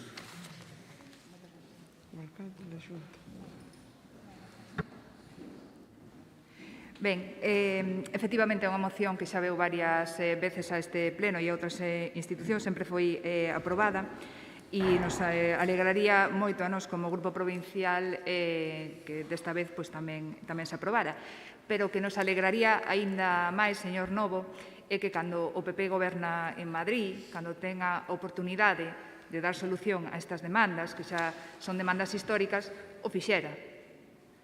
Non hai moito máis que decir para argumentar o que decía vostede antes. Cando tiveron a oportunidade non o fixeron. Eu entendo que vostede coñece o que fixo o seu compañeiro Jaime de Olano no 2011, en campaña electoral, defendía a apertura do dique norte, pois 3 anos máis tarde, nunha comisión de fomento no Congreso dos Deputados, votou en contra, utilizando os mesmos argumentos, pero en sentido oposto.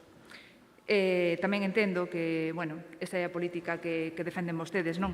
A política na que están cómodos, na política da impudicia, do fariseísmo, do cinismo, pero, desde logo, nosotros estamos aquí para facer outro tipo de política. Por iso traemos este pleno estas demandas que xa son históricas, que trouxemos máis veces, como dixen antes, e que esperamos que desta vez tamén saian adiante para facer xustiza dunha vez por todos ca comarca da Mariña. Gracias, señora Freire. Señor Novo, o seu turno. Sí, moi ben. Non vou obviar esas gilipolleces, perdón da expresión, que dice vostede, porque sempre estamos o mismo. Mire, usted hablado 20 anos de alcalde por algo será. E que quere que lle diga, non sei se é cinismo a política que practico, que pertenezco ao PP, se é a súa que non sei o que fai.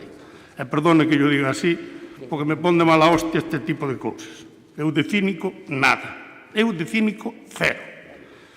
Insisto, volvo a decir, vostedes están de acordo en cambiar o punto 3 po 1, porque eu creo que é moito mellor, antes de instar o Goberno de España a creación dunha autoridade portuaria instar ao Goberno de España para que inicie as negociacións oportunas. Creo que, vamos, o orden, neste caso sí pode alterar o factor, o produto. Eso sí, eu creo que era importante cambiar eso. Se non, tamén nos dá igual, por suposto que vamos votar a favor.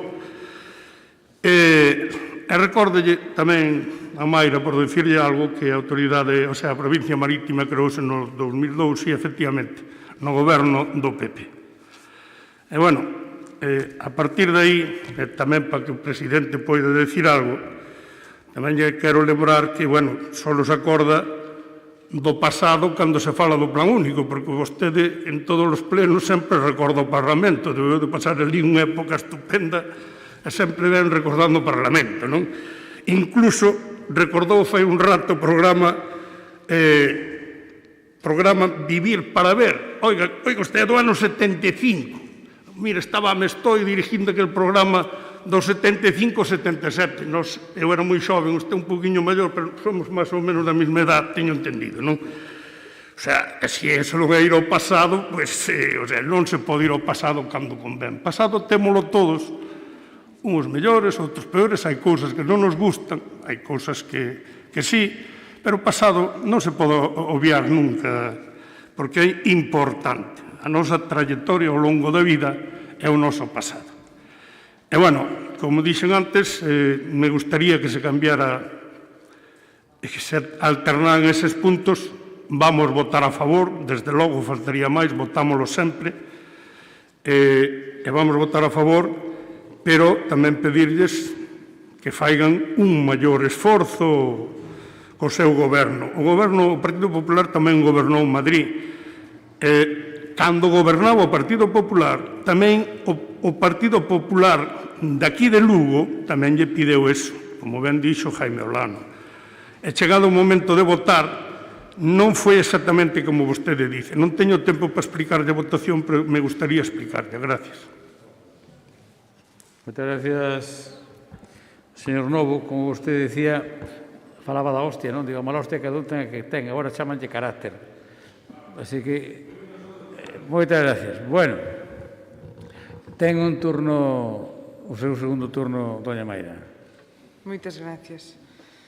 Nada, simplemente, pois, eso, indicar que é unha reclamación histórica que se leva facendo nas últimas décadas e que, se cabe, pois, acada hoxe un novo sentido pola situación que estamos a vivir no norte de a provincia. Non podemos deseñar o futuro da Mariña se unha das súas infraestructuras básicas non conta con voz propia, non pode participar dun xeito normalizado nas estrategias de desenvolvemento provincial, pois permitindo xestionar os seus beneficios, planificando os investimentos, porque a realidade é que a día de hoxe non se inviste nada pois en San Cibrao, non?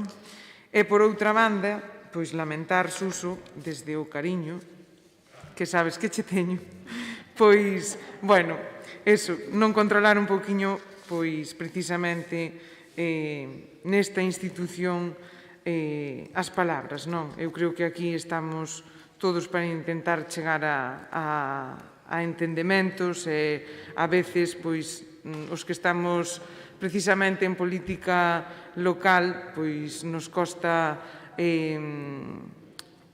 ver pois que ao mellor noutras cámaras, pois polas razóns que sexa, se toman decisións e a hora de votar pois non se defenden os intereses da cidadanía, que nós, pois evidentemente, como somos as administracións máis cercanas, pois os entendemos de mellor forma. Evidentemente, pois, bueno, ás veces, cando se está na oposición, pois se defenden unhas cuestións. O que si temos claro dende o Partido Socialista é que defendemos os intereses da provincia de Lugo e os intereses dos lucenses, teñamos gobernando ou teñamos na oposición. E creo que pois eso é o que nos diferencia en algunhas ocasións. Non pasa nada pois por asumir tampouco erros do pasado. Efectivamente, o PP gobernou pois durante moitos anos no goberno do Estado e tamén foi incapaz de conseguir esta autoridade propia para para a autoridade portuaria da nosa provincia, non?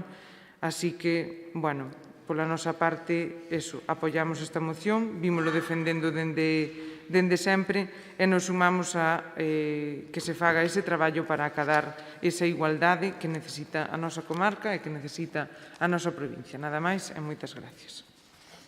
Gracias, doña Mayra. Para rematar o debate desta iniciativa, ten a palabra doña Mónica Freire por un tempo dun minuto. Ben, señor Novo, sabe como dicimos en Ribadeo nestes casos? O que se pica, pipas come. Non se enfade, home, que tampouco é para poñerse así, sobre todo non perda as formas. Eu creo que... Non dixen tal. De todos os xeitos, voltando ao importante que é a moción... Señor Novo, por favor... Voltando ao importante que é esta moción que tenemos hoxe aquí... Un momentiño, señora Mónica, que lle repoño o tempo, non se preocupe. A ver, temos que aprender a escoitar con respeto, sí, porque se non escoita con respeto tendría que pedir que abandone a sala. Usted ten que respetar a quen está intervindo. Igual que os demás teñen obligación de escoitalo a vostede. Coa mesma obligación e con o mesmo respeto. Señor Novo, mire, estamos en Semana Santa, hombre, cálmese usted. Está no uso da palabra doña Mónica e, por tanto, escoite con respeto, non estará de acordo con ela e xa está. Iso é a democracia. Eso de impoñer a voz en grito cun quere, non. Eso non, Eso non. Moi ben. Ten a palabra, doña Mónica, un tempo dun minuto. Vale, moitas grazas. Bueno, logo revise as declaracións, falan de políticas, non de persoas. Bueno, desde logo volto ao importante de aquí, que a moción que traemos desde o Grupo Provincial do Bloque Nacionalista Galego, pola que, bueno, nos parece fundamental poñer encima da mesa estas demandas, nos parece prioritario e nos parece urxente para a comarca da Mariña que busquemos unha solución a estas demandas, como dixen antes, que xa son históricas e que trouxemos en varias ocasións a este pleno e a outras institucións. E o gallá, esta sexa a última vez que traíamos esta moción a este pleno, porque isto significará que se atenden estas demandas que hoxe máis que nunca son importantes para a comarca da Mariña. Moitas gracias. Moitas gracias, doña Mónica. Rematada a iniciativa sobre a Autoridade Portuaria de San Cibrao, sometemos a votación.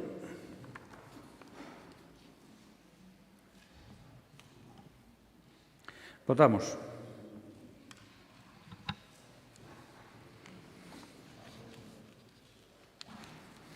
Votos emitidos 24, votos a favor 24, queda, por tanto, aprobada por unanimidade dos presentes. Pasamos ao seguinte punto da orde do día, que é o punto número 10, que é unha moción do Grupo Provincial do Partido Popular para instar ao señor presidente da Diputación a que se presente e someta a aprobación do Pleno da Corporación un plan provincial plurianual de rehabilitación de firmes, de vías e un plan de posta a disposición do Parque Móvil Provincial para municipios. Para expoñer esta iniciativa ten a palabra don José Santos. Moitas grazas, bons días a todos e a todas.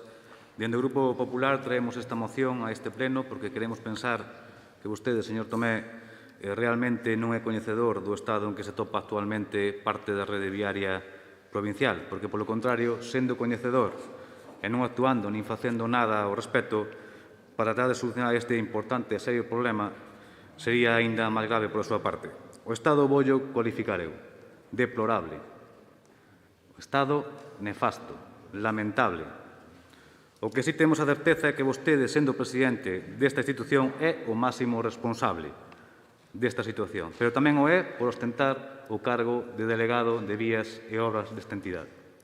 Con esta moción, que agardo o apoio á mesma por parte do Grupo Nacionalista, dado que o BNG é un férreo defensor de manter, mellorar e incluso incrementar os servicios que temos implantados no noso rural, que o iso é o que nos venden cando vez que hai campañas electorais.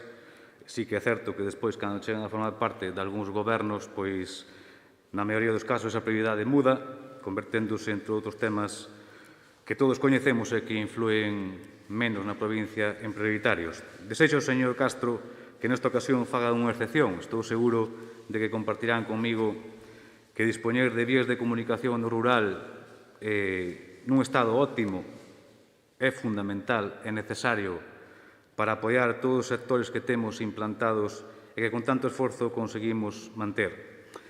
Apelando a esa sensibilidade que din ter co rural en xeral e co rural da provincia de Lugo en particular, chegou o momento de que manifesten ese apoio do que fan gala e demostren aos veciños da provincia apoiando esta moción. Unha moción que só ten un único obxectivo: demandar por parte deste Goberno provincial, máximo responsable, que elabore un plan plurianual para a rehabilitación de firmes e un plan coordinado de traballo para toda a provincia, aproveitando ao máximo os recursos que están a disposición desde o parque móvil en beneficio da propia poboación da provincia de Lugo. Non me vale de excusa que a Deputación de Lugo posee a maior rede viaria provincial de España, porque, sendo así, os esforzos por parte deste Goberno deberían ser aínda maiores, tratando de manter nun estado óptimo as vías para a circulación, conseguindo así que non xeren ningún tipo de perigo para os diferentes vehículos que por esa estrada circulan a diario. Como mínimo, mostrar interés en querer facelo, algo que todo día de hoxe nin este grupo provincial o percibiu, pero o peor de todo é que tampouco o perciben os veciños e veciñas da provincia de Lugo. A Deputación ten inventariados preto de 4.200 km de estradas provinciais. No ano 20, en teoría, o orzamento destinado para o seu mantemento ascendeu a uns 14 millóns de euros. Neste exercicio presupóstanse hasta 6 millóns. É dicir, que en apenas 2 anos o señor Tomé destina 30 millóns de euros. Sí que é certo que a metade foron para investir nos concellos amigos e a outra metade foron destinados a facer chapuzas nesas vías con firme deteriorado, conseguindo así, para prexuicio da poboación da provincia e de quen circula por elas, que a Deputación de Lugo sexa a administración pública coas vías de comunicación en peor estado de España. E cando eu digo chapuzas, señor Tomé, refírome a este tipo de chapuzas, que vostede é máximo responsable. Estes son as chapuzas que vostedes fan nas carreteras provinciais. Sabe o que utilizaron para compactar, ou intentar compactar, a parte destes cans que van por aquí, este aglomerado en frío? A propia furgoneta da Brigada de Mantemento. Non tiñan compactador para compactar este aglomerado en frío. Señor Tomé, é verdade que esta situación posiblemente no Concello de Monforte non se dá. Estou seguro que no seu municipio o firme das estradas provinciais está en perfecto estado, ou polo menos debera de estalo, dado que vostede ten en exclusiva un equipo do Parque Móvil de institución á súa total disposición. Por esa mesma razón, e tamén por unha vez que comprobamos onde estivo nos últimos 2 anos traballando as máquinas de Deputación, que aquí, señor Tomé, este partido vámoslo perdendo, estuvo en 20 concellos gobernando polos PSOE independentes e só 6 gobernados polo Partido Popular. Demandamos que se establezcan criterios obxectivos baseados en cuestións técnicas e de necesidade para o uso da maquinaria do Parque Móvil Provincial, porque hai concellos que levamos anos sen ver no noso territorio as máquinas desta institución. Señor Tomé, non faga caso omiso aos veciños e veciñas da provincia de Lugo, os mesmos veciños que se ven afectados todos os días polo abandono dun presidente quizás superado pola situación, facendo oídos xordos e non querendo ver a realidade no estado no que se atopan as estradas provinciais. No primeiro turno rematei, como ven que quedame un tempo, señor presidente, non suelo agotar o tempo. Moitas grazas. Moitas gracias, señor Santos. Para poñer agora a posición en relación con esta iniciativa, por o Grupo Socialista, ten a palabra don Pablo Rivera.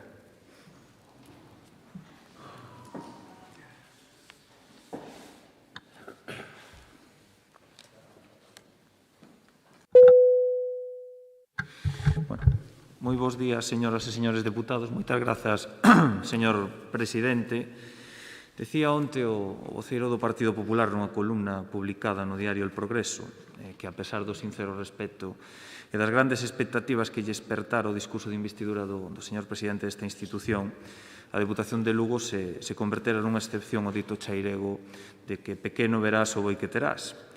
É tan abundante o refraneiro galego que nos ven como anel o dedo, para explicarlles o que xa lles dixo o señor presidente nunha das súas intervencións, que o Partido Popular utiliza aquelo de bois vellos con xugo novo, rego torto, porque están anclados, e non pensaba que, señor Santos, vostede se prestara a ese circo que fai uns anos iniciou a señora Elena Candia. Están a facer exactamente o mesmo, ou a tratar de facer exactamente o mesmo que se iniciou fai 4 anos. Ese non é o camiño. Desperten, que xa están, non se dan conta vostedes que están na oposición. Esta moción demostra 3 cousas.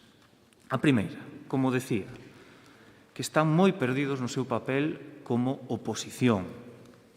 O seu partido aquí está facendo un papel que é moi difícil de ubicalos. Creo que non saben onde están. Segundo, que xa se cansaron do seu periplo propagandístico, fin e ao cabo, pero o seu periplo por a provincia de Lugo. Supoño, porque ese intenso labor que dicen que fan, pois non estaba compasado dun éxito de convocatoria que se desmoronou como un castelo de naipes. En terceiro lugar, eu creo que xa traen isto porque empezan a darse conta que a cousa non é tan mala como vostede din ou como vostede predican, e que todos os argumentos que esgrimen nesta moción caen por seu propio peso. E vostedes miraron o orzamento, porque non é só o que din vostedes. Voulles dar algúns datos, só para que se fagan algunha pequena idea do que estamos falando, e para que lles quede claro, porque a veces así deixan esa teima de reincidir sempre sobre o mesmo. A Deputación de Lugo aposta pola súa rede viaria provincial? Rotundamente sí, rotundamente sí. E saben cal é o importe que leva investido en actuacións novas a Deputación desde que este presidente é presidente, desde xullo do 19? Case 15 millóns de euros. E saben cal é a superficie total que se bacheou, se deu un rego asfalto desde o ano 19? Xa non me remonto máis atrás. 462.000 metros cuadrados, o que ven sendo, para que a xente entenda, como 65 campos de fútbol do estilo de Anxo Carro. Saben se incrementou o orzamento este ano para vías e estradas provinciais? Sí, tamén se incrementou nada máis e nada menos que nun 14%, o que representa chegar aos 16 millóns de euros. Pero apostamos só por eso, non engañen a xente. Apostamos por moito máis. Apostamos por moito máis. Supoño que serán conscientes de que hoxe vimos de aprobar un plan único, que me alegro que se sumara ao Partido Popular, estou seguro que os seus veciños nos seus concellos lles din que isto foi aprobado tamén por unanimidade, que non me entere eu que lle din eso. Repito, se aproba un plan único respetando a autonomía local de todas e todos os alcaldes desta provincia. Repito, de todas e de todos, sin verlle a cor política. Iso suma outros 15 millóns de euros máis, que se traducen en 332 obras e que constitúen o 70% do plan. Entón, agora, señor Santos, saque a calculadora, porque vexo que por os dedos vostedes non suman ben. 16 millóns de plan provincial, máis 15 millóns do plan único, suman a friolera de 31 millóns de euros. Se temos en conta que o orzamento desta institución é de 92,5 millóns, eso supón un terzo do orzamento da institución. De onde o sacamos? De onde quere que o saquemos? Acaba de pedir o seu, para que vexan as contradicións que fa o seu voceiro, que lle engadamos máis o plan único. Pero onde vamos sacar? Das residencias de algún dos alcaldes que vostedes coñecen de calquer cor política que estamos a facer. Metemos ora plan único, sacamos o servizo de axuda a domicilios, casi 3 millóns de euros de servizo de axuda a domicilio que temos e do que se benefician moitos concellos. O plan de emprego dos concellos. Díganme de onde vamos a sacar, porque administramos os cartos, pero de momento non temos a virtude de fabricalos. Dígame de onde o imos a sacar. E despois tamén dicirlles outra cousa, se quere, tamén lle podo falar da Xunta. Sabe cal é o presuposto destinado a carreteras da Xunta de Galicia na provincia de Lugo? Dos 11.000 millóns destina o 0,49%. O 0,49%, o noso 33,5%. Non é ningunha excusa o das estradas, están aí e hai que afrontalo, o estamos afrontando. Así que, bueno, pois, se vostede lle parece insuficiente que se destine o 33,5% do orzamento ás infraestructuras nesta provincia, apague vámonos. Veñen a este pleno ca ousadía tremenda de dicirlle ao goberno, ademais, o que ten que facer. Pois mire, que nin gobernan, nin teñen a muletilla que tuveron noutro momento que lles axudou a soster os seus egos, porque esas obras, ese plan do que tanto presumen, maioritariamente, e o explicou moi ben, a parte dos convenios, contribuiu a meter quilómetros de asfalto nos concellos do Partido Popular. E remato como comenzaba, con aquel dito, bois vellos, con xugo novo, rego torto, porque están a empregar bellas artes, con algunha cara nova, pero que nada cambia. É unha mágoa, señor Santos, que vostede que tanto lle critica o seu propio conselleiro de Medio Rural, que din que o hai que vacunar contra a pandemia, pois que non sepa ver isto. En lugar de andar sembrando dúbidas innecesarias, pois creo que sería moito máis positivo que axudar, lle dixeran aos veciños o que está a facer a Deputación e as obras que está a levar a cabo. Moitas gracias, don Pablo Rivera. E agora, polo BNG, ten a palabra don Efraín Castro. Grazas, señor presidente. Ben, señor Santos, eu creo que, como decía o señor Rivera antes, é certo que hai vías provinciais que necesitan mantemento e outras que necesitan regeneración por completo, e neso está o goberno provincial. E neso está con os límites que ten, porque a min abrállame que diga que non é excusa que sea a Diputación de España con máis kilómetros. Home, non sei en que rango estamos a nivel de orzamento, pero seguramente non das primeiras. Entón, eu creo que explicou o señor Rivera, estáse facendo traballo e despois ven con a fórmula do pique o BNG. Home, somos adultos, eu creo que están sempre intentando volver ás fórmulas da legislatura pasada, pero eu creo que, mire, aquí debátese sobre as obras que hai que facer e o BNG preocupa o estado das carreteras e fálase no goberno, como ten que ser nun goberno que chega a uns acordos, e neso estamos. A ver se pensa que agora, porque veña este señor Santos a dicir que se o BNG non vota isto non defende o rural. Mire, o BNG leva defendendo o rural dende sempre, é parte da existencia do BNG. O que defenden en propaganda son vostedes. Na legislatura do rural recortando os medios aos concellos para arreglar vías, por exemplo. Neso no que recortan. Ou porque non deixan os concellos utilizar os remanentes no plan de vías. Pídenlo aquí, pero non o fai a Xunta. Demagoxias que utilizan día tras día. É o que lle digo. Nós non imos entrar nese pique barato que intentou facer aquí. Temos un acordo de goberno, acaba de dar as cifras o señor Rivera. O esforzo que se fai é amplio. Si temos que dicir insuficiente, pois seguramente todos estamos de acordo, pero e onde recortamos? Decía o señor Rivera. Eu volvo a dicir, asuman as súas competencias, collan a xestión das residencias de ancianos, deixen de abandonar os maiores desta provincia e teremos máis cintura para poder aumentar o plan único, máis diñeiro para estradas, pero claro, ustedes as súas competencias non, e exixir aquí a Diputación todo. Polo tanto, eu xa lles digo que non imos entrar en provocacións baratas. Vostedes non gobernan. Eu sei que o Partido Popular na oposición costalle moito aceptar que non goberna. De feito, na legislatura pasada conseguiu gobernar desde esa bancada. Nesta non o consiguen e están nesa. E despois, dixe o señor Rivera, queren disfrazar o acordo da legislatura pasada como un plan con criterios obxectivos e, home, non vamos a entrar a analizar punto por punto, pero todos sabemos o que foi aquel acordo. Foi un acordo político de reparto. E saben vostedes mellor que eu, que estaban algún de vostedes nesas negociaciones.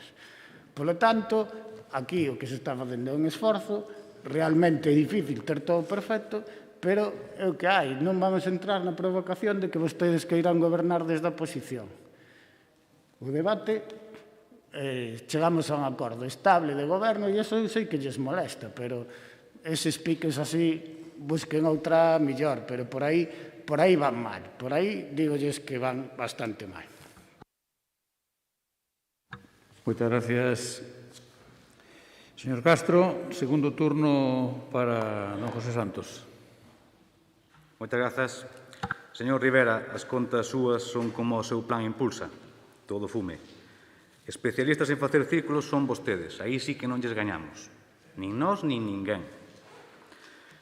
Vostedes sí que teñen un trauma. É un trauma coa Xunta de Galicia e co señor Feijóo. Ainda que polo ben de Galicia e de todos os lucenses animos a que sigan por ese camiño. Pero miren, voulles dar unha sesión de terapia de grupo totalmente de balde. A diferencia de vostedes, eu traigo datos reais. Saben canto investiu a Xunta de Galicia nos concellos da provincia durante os últimos anos? Gobernados polo Partido Popular, 17 millóns. gobernados polos seus compañeiros 38 millóns, gobernados polo BNG independientes 1 millón. Saben canto invertiu a Diputación da Provincial de Lugo nos concellos do PP? 1.519.000. Canto invertiu nos concellos do PSOE? 7 millóns, 5 veces máis. Se vostedes non son capaces de elaborar este plan, dende o Grupo Popular tendemos a man para colaborar e axudarlles. Estamos á súa disposición para contribuir e aportar a nosa experiencia de xestión, porque a diferencia de vostedes, este grupo coñece as necesidades da provincia e, o máis importante, coñecemos as necesidades para atallalas. Señor Tomé, convido a sair un pouco máis do despacho de presidencia e patear a provincia. Tome conciencia da realidade do territorio actual lucense, coñecendo de primeira man as súas necesidades, que son moitas, e unha das prioritarias é a que lles estou a expoñer hoxe aquí. Tratar de deseñar un plan para mellorar o estado no que se topan as estradas provinciais é vital para o desenrolo da provincia. Cando lle aconsello que visite a provincia, señor Tomé, refírome a todo o territorio da provincia, non só aos municipios onde gobernan membros do seu partido, que estou seguro que neses concellos nas estradas provinciais poucas fochancas vai ver. Lembro tamén que vostede representa a todos os municipios da provincia, ainda que a veces parece que solo os dunha cor. Mira, hai unha frase que é moi coñecida que di que si la montaña non va a Mahoma, Mahoma va a la montaña. Pois ben, hoxe veulle a montaña a Diputación. Vostede é responsable desta situación. Vostede é o único responsable desta vergoña. Estes son as súas vergoñas, señor Tomé. O estado actual no que se topan as súas vías provinciais. E isto, ainda que non sei que non lle gusta, é o máximo responsable vostede de que este autobús este nesta imaxe, pola incompetencia de vostede na área da Delegación de Vías e Obras. Moitas gracias. Señor Tomé, non rematei, señor presidente, faltan 20 segundos. Pensei que acabara. María, se acabou. Señor Tomé, ainda que... Teño un turno de peche, señor Santos, que acabou o tempo. No, perdone, tiña 20 segundos naquela pantalla. Por non se preocupe, xa darei 10 segundos máis. Moi ben, moitas gracias, señor presidente. Ademais, usted entenderá iso como... Total, eu son aquí gababás, malo, malísimo. Usted come tan bon. Señor Rivera, segundo turno.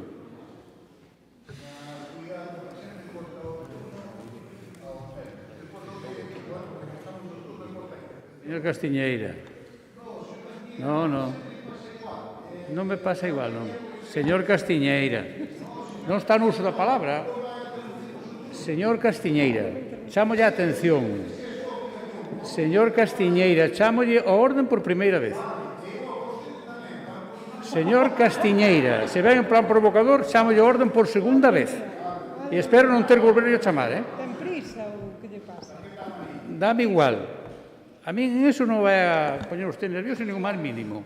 Así que, tranquilícese, que o pleno non o dirixe vostede. Cando o dirixe a vostede, se algún día toca, pois xa o veremos. Decía que tiña a palabra ahora o señor Rivera. Xa, non se preocupe. Bueno, digo que o problema que ten o Partido Popular o acaba de manifestar o propio Santos. O plan impulsa, ou calquer plan que se fai, nesta Diputación non ten nome e apelido, señor Santos. Isto non é o seu concello. Isto é unha institución provincial a que creo que vostedes se tiñan que sumar a todas estas actuacións que nos propoñemos. E precisamente o que están facendo é tratar de enmascarar a lamentable actuación que a súa portavoz no seu día fixo apoiándose nunha muletilla para sacar adiante determinadas cuestións, como fon este plan de carreteras. Así que, leccións axustas. E levo observado durante este mandato a tema que ten o Partido Popular con algúns temas, un deles estes, non? E son goberno, non son goberno, son oposición. E a oposición está para apoiar o goberno nos grandes temas. De verdade que poden seguir sostendo que están sostendo cando a Deputación de Lugo está invertindo a friolera de 31 millóns de euros en estradas. 31 millóns de euros. Que me ven enseñando? Iso nos últimos anos, claro, non di cantos, leva invertido a Xunta. E que presuposto ten a Xunta? 11.000 millóns de euros. Home, por favor, se vostede me fai esa comparación, de verdade volva a sacar a calculadora porque non lle saen as contas. Pero, ben, hai cousas por as que non vamos a pasar.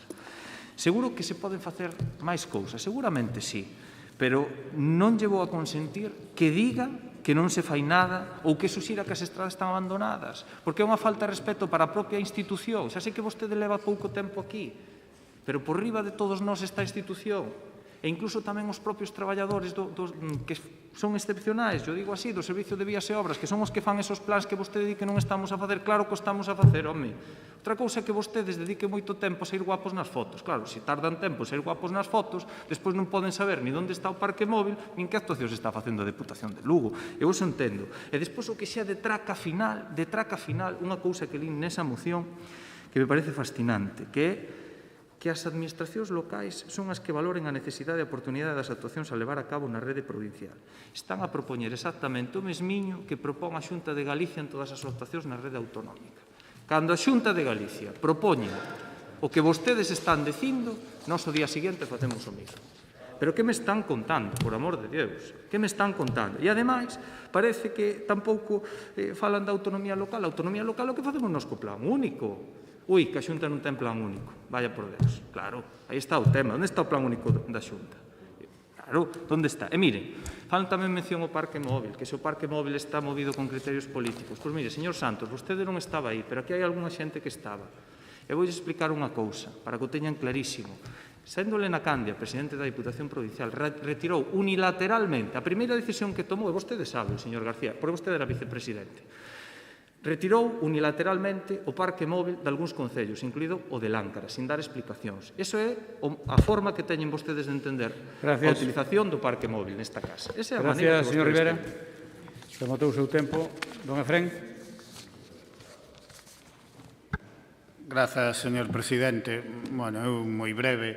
Eu xa dixen que non íbamos a entrar en provocacións baratas. O BNG leva defendendo o rural dende a súa creación e ímolo seguir facendo. Outra cousa é que lle compremos o discurso do Partido Popular, que é moi diferente. Señor Santos, decía que nos ofrecían a súa experiencia de xestión. Non, grazas. Precisamente por a experiencia de xestión dos gobernos do Partido Popular eu estou en política, porque estou totalmente en contra de como xestiona o Partido Popular, o sea que ese ofrecemento é amable, pero eu non quero xestionar como o Partido Popular e este goberno non, porque senón eu non formaría parte del. Polo tanto, grazas, pero non. Evidentemente, imos xestionar. E deso, detrás desta moción, é o que hai, é o que lles decía. Vostedes non son capaces de entender que non gobernan. Non co entenden cando están na oposición, encima vimos dunha legislatura que foi como foi. E gustáballes, eso xa sei que lles gustaba. Pero non vistan aquelo de obxectividade, porque tampouco a tiñan. Era un mero reparto político do pastel. Non o vistan de outra forma. Porque saben que era eso. Poden ahora aquí vestir, pero era eso. E despois, ademais, veñen con fórmulas que vostedes mesmos rechazan. Falan dun acordo ahora para as estradas que son moi importantes, e non o nego. Pero a voceira do Bloque Nacionalista Galego propúxolle ao señor Feijóo un acordo de país para xestionar nada máis e nada menos que os fondos Next Generation, que son moi importantes, e díxolle que non, que iban facer o que consideraran. Pois nos imos gobernar, imos aplicar o que aplican vostedes. Por lo tanto, eso quero dicirlles, non intenten trucos baratos para picarnos a nós, porque non lle van sair, e vayan asumindo que son oposición, porque é o que lles queda. Cando haxe eleccións, pois pode cambiar, porque na democracia cambia, pero de momento tocoulles estar nesa bancada e vayan asumindo. E do resto, que é importante, pois este goberno que ten que seguir traballando por mellorar a rede viaria provincial, e neso está, Grazas, señor presidente. Moitas gracias, don Efrén. Señor Santos, vou empezar a contar o tempo cando pasen uns segundos para recuperar, non se preocupe. Empezo usted a falar, ten a palabra. Moitas gracias, presidente. Señor Rivera, claro que os traballadores son do mellorciño que ten esta provincia. O que teñen moito marxen de mellora son os seus dirixentes. Unha vez máis, o BNG defrauda aos veciños e veciñas da provincia, xa nos ten acostumados, por desgracia, antepón os seus intereses partidistas, incluso persoais, aos intereses da provincia e, sobre todo, do seu rural. Señor Tomé, aínda que todos sabemos que non foi a poboación da provincia de Lugo quen o sentou nesa bancada, no seu caso foron outros factores clave, que non fai falta lembrar, pídolle que non siga ríndose dos veciños que sofren día a día a súa nula xestión neste eido. Lembrolle que un presidente dun ente provincial débese aos seus veciños da provincia, co objetivo de tratar de mellorar a súa calidade de vida e non todo o contrario. Señor Tomé, a maioría dos que temos sorte de desempeñar función desde cargos públicos gústanos ser recordados polos feitos. A min constame que a vostede tamén lle gustaría. Pero, por desgracia, para a provincia de Lugo será recordado por conseguir ser o peor delegado de vías e obras que pasou por esta entidade. Como tamén será recordado por ser o presidente que xerou en tempo récord o maior rexeitamento veciñal debido á súa incapacidade para gobernar esta Deputación Provincial. A día de hoxe non ten proxecto para a provincia. As súas políticas para nada impulsan os nosos principais sectores estratégicos, nin sinais de querer elaboralo. Un presidente provincial non pode nin debe ser presidente a tempo parcial. Gracias. E cando falamos do señor Tomé, debido á súa condición, necesitaría que os días tiveran 24 horas. Gracias, sí, de 20 Gracias a vostede. segundos máis e quedaban 5. Bueno, pois antes de votar, sí que quería decir alguna cousa, alguna píldora, como dicen por aí, señor Santos. Dentro do que me ampara o regulamento. Mire, por empezar polo final, se son o peor delegado de vías e obras e son o meu presidente, non me preocupa. Porque as cousas míranse en global. Pois se o sabe vostede, señor Santos. E, desde logo, mire, eu non me río nin de vostede. Porque eu respeto. Cousa que vostedes non fan. A palabra respeto non a conxugan ben. É importante que empecen por aí. Pero mire, vou dicir alguna cousa, señor Santos, porque, home, usted pode criticar con dureza o que quere, en política xa estou acostumbrado a algunas cousas, non sabe? Usted, non sei, porque ven algunhas cousas por aí adiante que me fan dudar xa, non? Ven algunhas cousas que me fan dudar. Señor Santos, vostede parece unha cousa, pero vexo que é outra. Porque algunha conversación ten tido comigo e non se comportaba así. Non vou dicir, porque as conversacións privadas non as digo, Pero non me ten dito que vostede esterificou ahora aquí. Para nada, Para nada. Más ben todo o contrario. Pero bueno, dice vostede se eu son coñecedor das carreteras provinciales. Home, de todo exactamente se digo que non, pero sí conozco as carreteras provinciales, sí. Claro que as conozco. E estamos tratando de poñerlle remedio a unha herencia de vostedes, porque cogobernaron aquí, cogobernaron esta casa, cogobernaron Suplusa, impulsaron o plan de estradas de 15 millóns, que, por certo, empezamos a pagar agora, porque tiña anos de carencia, non o pagaron, empezamos a pagar agora, e, sí, eso sí, botaron o 4 aglomerado a 4 kilómetros, uns cuantos kilómetros por aí aglomerado en quente, por certo, un reparto que vaya por Dios, e o resto, pois, que se arreglen como poidan, non? Pois non, eso xa non vai ser así. Vamos a facer outra maneira, porque agora quen impulsou aquilo xa non está aquí, hai outras persoas que impulsan outras políticas, hai outro goberno que impulsa outras políticas, e, por tanto, non llevamos a seguir a idea, o guión do Partido Popular. Non se convirta usted en Colón, eso facía o Colón, cando chegaba a América, señor Castiñeira, eso facía o Colón. Cando chegaba a América facía así. Mire, claro que conozco esa herencia, hombre, claro que a conozco. E dice vostede que está en estado deplorable, lamentable, non sei que. Oi, se fala de cousas lamentables e deplorables, señor Santos. Eu vin que usted, cando empezou a falar, a mirar para min, como sabe que non ten razón, se puxo colorado. E usted non se ve, pero eu sí. E eu non me poño nervioso mirando para vostede, nem me poño colorado, porque non teño motivo para elo. Pero vostede sabía que estaba dicindo algo que non era correcto. Así que, mire, eu non sei se xa arranxou vostede as discrepancias co seu conselleiro de Medio Rural e xa ten o seu rural todo arreglado, non o sei, pero cando un empeza a andar con estes bailes, pois non sei eu como andará o traxe regional.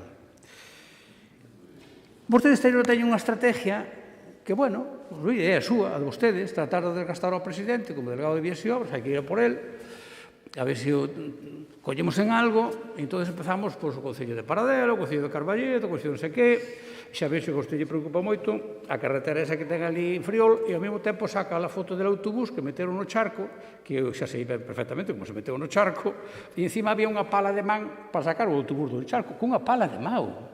É que esta fan cousas de vídeos de primeira, de charlotadas, de charlotadas. Non rompo o reloj que lle é igual. Non rompo o reloj que lle é igual. Deixo estar que os pode estropear. Podes estropear. Mire, a mí tamén me veñen a contar cousas de vostede, señor Santos, tamén me veñen a contar cousas de vostede. E, home, eu como sei que en política pasan estas cousas, pois eu tamén lle podía enseñar unha foto. Aseguro que pode enseñar unha foto. Se quere vela en privado, incluso ya podo enseñar. Pero non a vou sacar aquí. Non se preocupe que eu non vou facer este espectáculo. O señor Santos parece que se sumou vostede á estrategia do bache.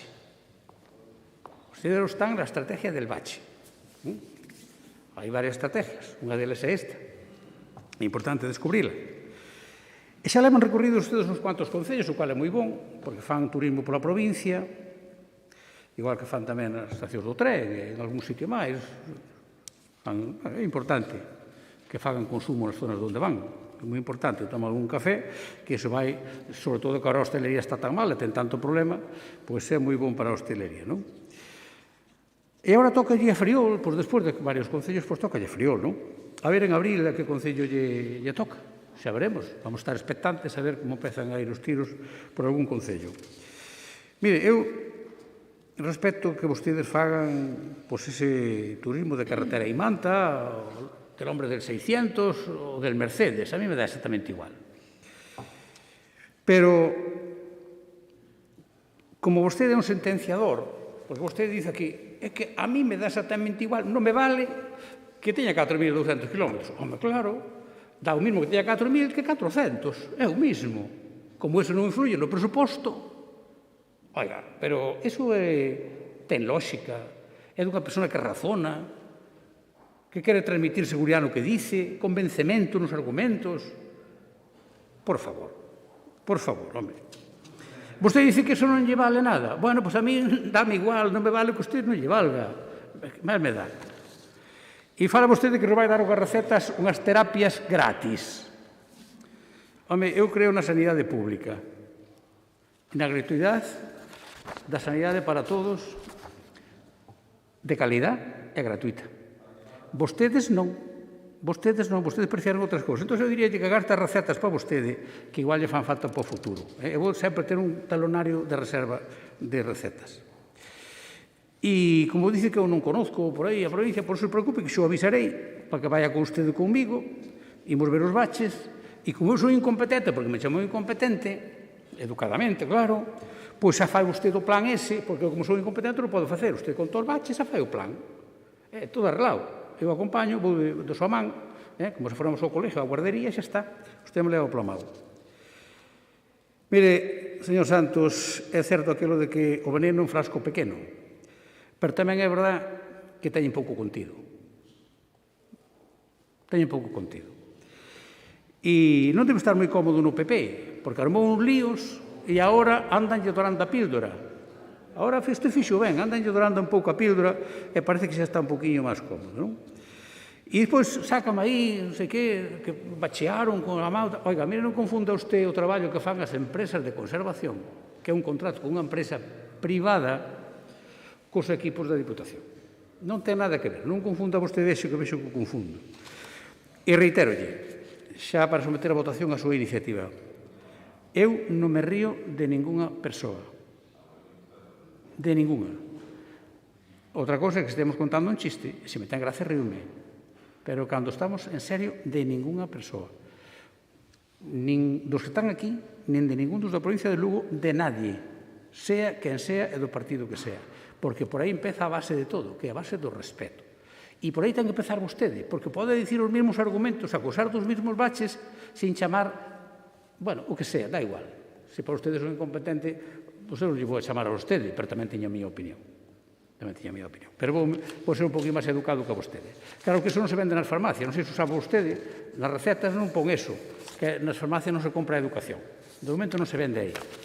Así que, señor Santos, de verdad, mire ben a súa intervención e despois autoanalícese, a ver se o fixo o mellor posible ou non. Moitas gracias. Sometemos a votación a iniciativa do Partido Popular. Votamos.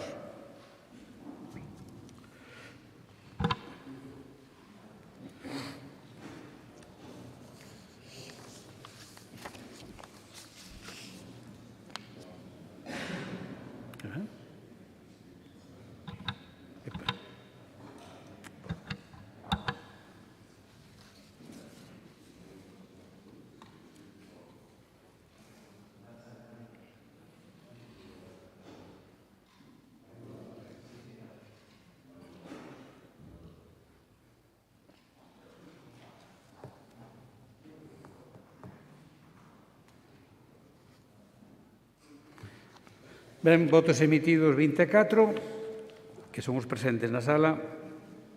Votos a favor 11, votos en contra 13, non hai abstencións, queda, por tanto, rexeitada esta iniciativa. Pasamos ao punto número 11, que é outra moción do Grupo Provincial do Partido Popular para instar o Goberno Provincial a exixir do Goberno de España o cumprimento dos compromisos adquiridos para a conexión ferroviaria Lugo-Ourense. Para expoñer esta iniciativa en representación do Grupo Popular ten a palabra don José Antonio García. Moitas gracias, señor presidente. Bos días a todos. Bueno, realmente agora vamos a manifestarnos, porque ademais é unha manifestación de intencións políticas esta moción que presentamos sobre unha cuestión que creemos que é fundamental para o futuro desta provincia. Falábamos de diversos asuntos importantes para esta provincia, pero quizás haxa poucas cousas que podan determinar o futuro de todo un territorio como a provincia de Lugo, como as súas infraestructuras. E de forma clara e nítida a súa capacidade para estar conectado co resto de Galicia, co resto de España, e ter unha mobilidade aceptable e de futuro. Do AVE, do tren, lévase falando moitos anos. Moi lexos quedan os anos 80, cando o Partido Socialista e o presidente do Goberno, o señor Felipe González, apostaban polo AVE, pola alta velocidade, e iniciaban esa estructuración cara ao sur, cara a Sevilla, cara a Andalucía. E Galicia fomos perdendo diversos atallos para irnos incorporando. Eu creo que precisamente neste pleno se falou de pasado, de presente ou de futuro. No tema do AVE e da alta velocidade se podría falar a través de todos os gobernos do Estado español desde os anos 80, pero máis que ir facer esta retrovisión, creo que deberíamos ter en conta que agora sí nos xugamos o futuro da alta velocidade nesta provincia.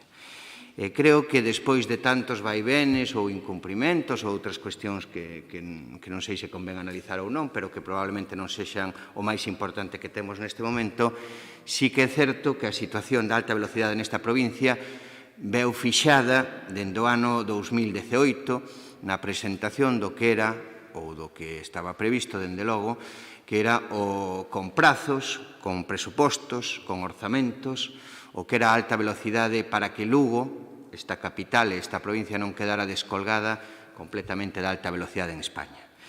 Nese ano 18, o daquela ministro, o señor de la Senra, con o señor Rajoy de presidente do Goberno, presentaban esas obras, xa digo, con prazos e orzamentos de conexión entre Ourense, que é onde parte a alta velocidade cara a Lugo, ata a propia capital de Lugo. Falábase, e así se comprometían, 1.000 millóns de euros para esta obra. Falábase dunha duración da viaxe en tren entre Lugo e Ourense dunha hora. E falábase de estar por debaixo das 4 horas o tempo que tardaría neste tren de alta velocidade un lucense en chegar a Madrid. Por lo tanto, aí se fixaron os marcos. Se recordamos o que se decía daquela por parte dos grupos da oposición, pois había certas, lóxicamente, respostas a esta presentación. Entre outras cousas, decíase que o tramo de Ourense a Lugo non era propiamente un AVE, senón unha alta velocidade. así sin chegar ao que se considera un AVE noutros parámetros do Estado, e falábase de que os 1.000 millóns, bueno, pois eran os necesarios, pero que habría que axilizar os prazos porque se falaba do ano 21 para rematar a obra e non parecía, ou decían que ao mellor non era posible. Desgraciadamente, chegou o momento de comprobar esta execución destes compromisos. A sociedade lucense uniuse, consensuouse e creo que foi capaz de arrastrar con ela a todos os partidos políticos e a clase política desta provincia en facer todos unidos forza no cumprimento destes compromisos. Pouco tempo despois houve unha moción de censura, o goberno do señor Rajoy perdeu o control do goberno de España, e o novo goberno de España apurouse, así o fixo tanto o presidente, o señor Sánchez, como o ministro Ábalos, en garantir eses compromisos que quedaban fixados no ano 18. Parecía ademais que eso era máis que lóxico ou parecía certa satisfacción para a provincia de Lugo que sexa precisamente unha lucense, unha luguesa, a presidenta de Adif, o cal parece blanco en botella que eso iba ben. Desgraciadamente, enterámonos fai poucos días de que non iba ben. O Goberno de España ven de anunciar un recorte de prácticamente a metade do orzamento que tiña a conexión de Lugo co AVE en Ourense, pasando de 1.000 millóns a pouco máis de 500. Ven de anunciar a falta dunhas obras de dúas variantes moi importantes que elevan a duración do viaxe en 23 minutos e que, desde logo, nos parece aceptable. Eu, antes de continuar no segundo turno, pregaría que esta Deputación estuvera á altura da provincia, que non aceptáramos este recorte tan inmenso que vai a sufrir Lugo e que non aceptáramos que realmente, como se dixo en algún momento, os lucenses fóramos ciudadanos de terceira dentro do Estado español. Rematou? Sí. Moitas gracias. Para que despois o señor Castiñeira me riñe polos segundos que lle faltaban. Ben, pois para fixar a posición do Grupo Provincial do BNG ten a palabra don Efrén Castro.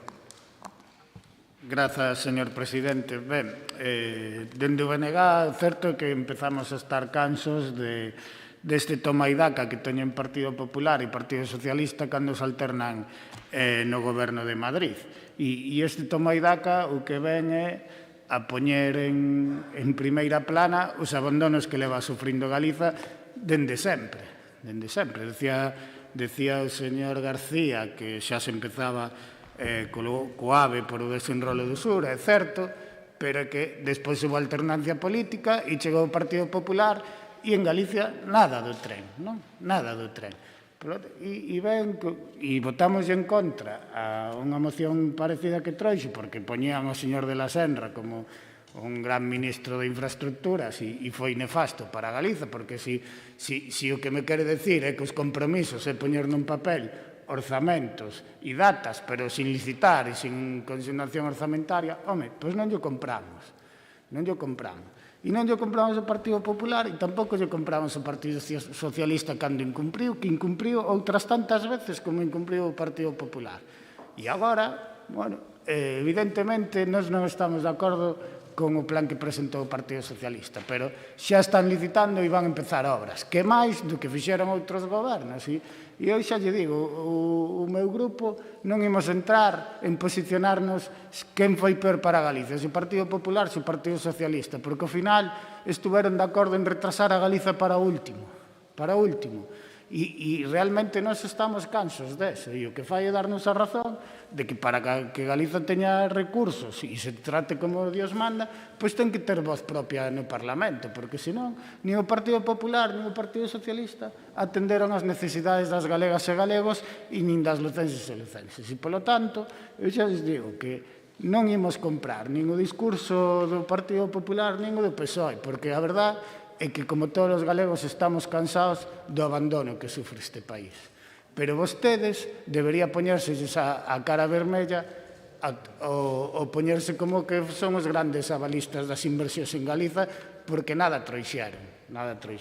E, polo tanto, como xa fixemos na outra vez, e máis oindo as súas grandes palabras de louvanza ao anterior ministro de Fomento, non podemos apoiar esas teorías do Partido Popular en que vostedes son moi bons e o Partido Socialista moi malos, porque non é certo. Cando menos vostedes están ao mesmo nivel de abandono que o Partido Socialista. Polo tanto, nós non podemos apoiar iniciativas que veñan do Partido Popular con esa dosis de falta de reconocemento dos abandonos que o propio Partido Popular fixo nas inversións do tren para esta provincia.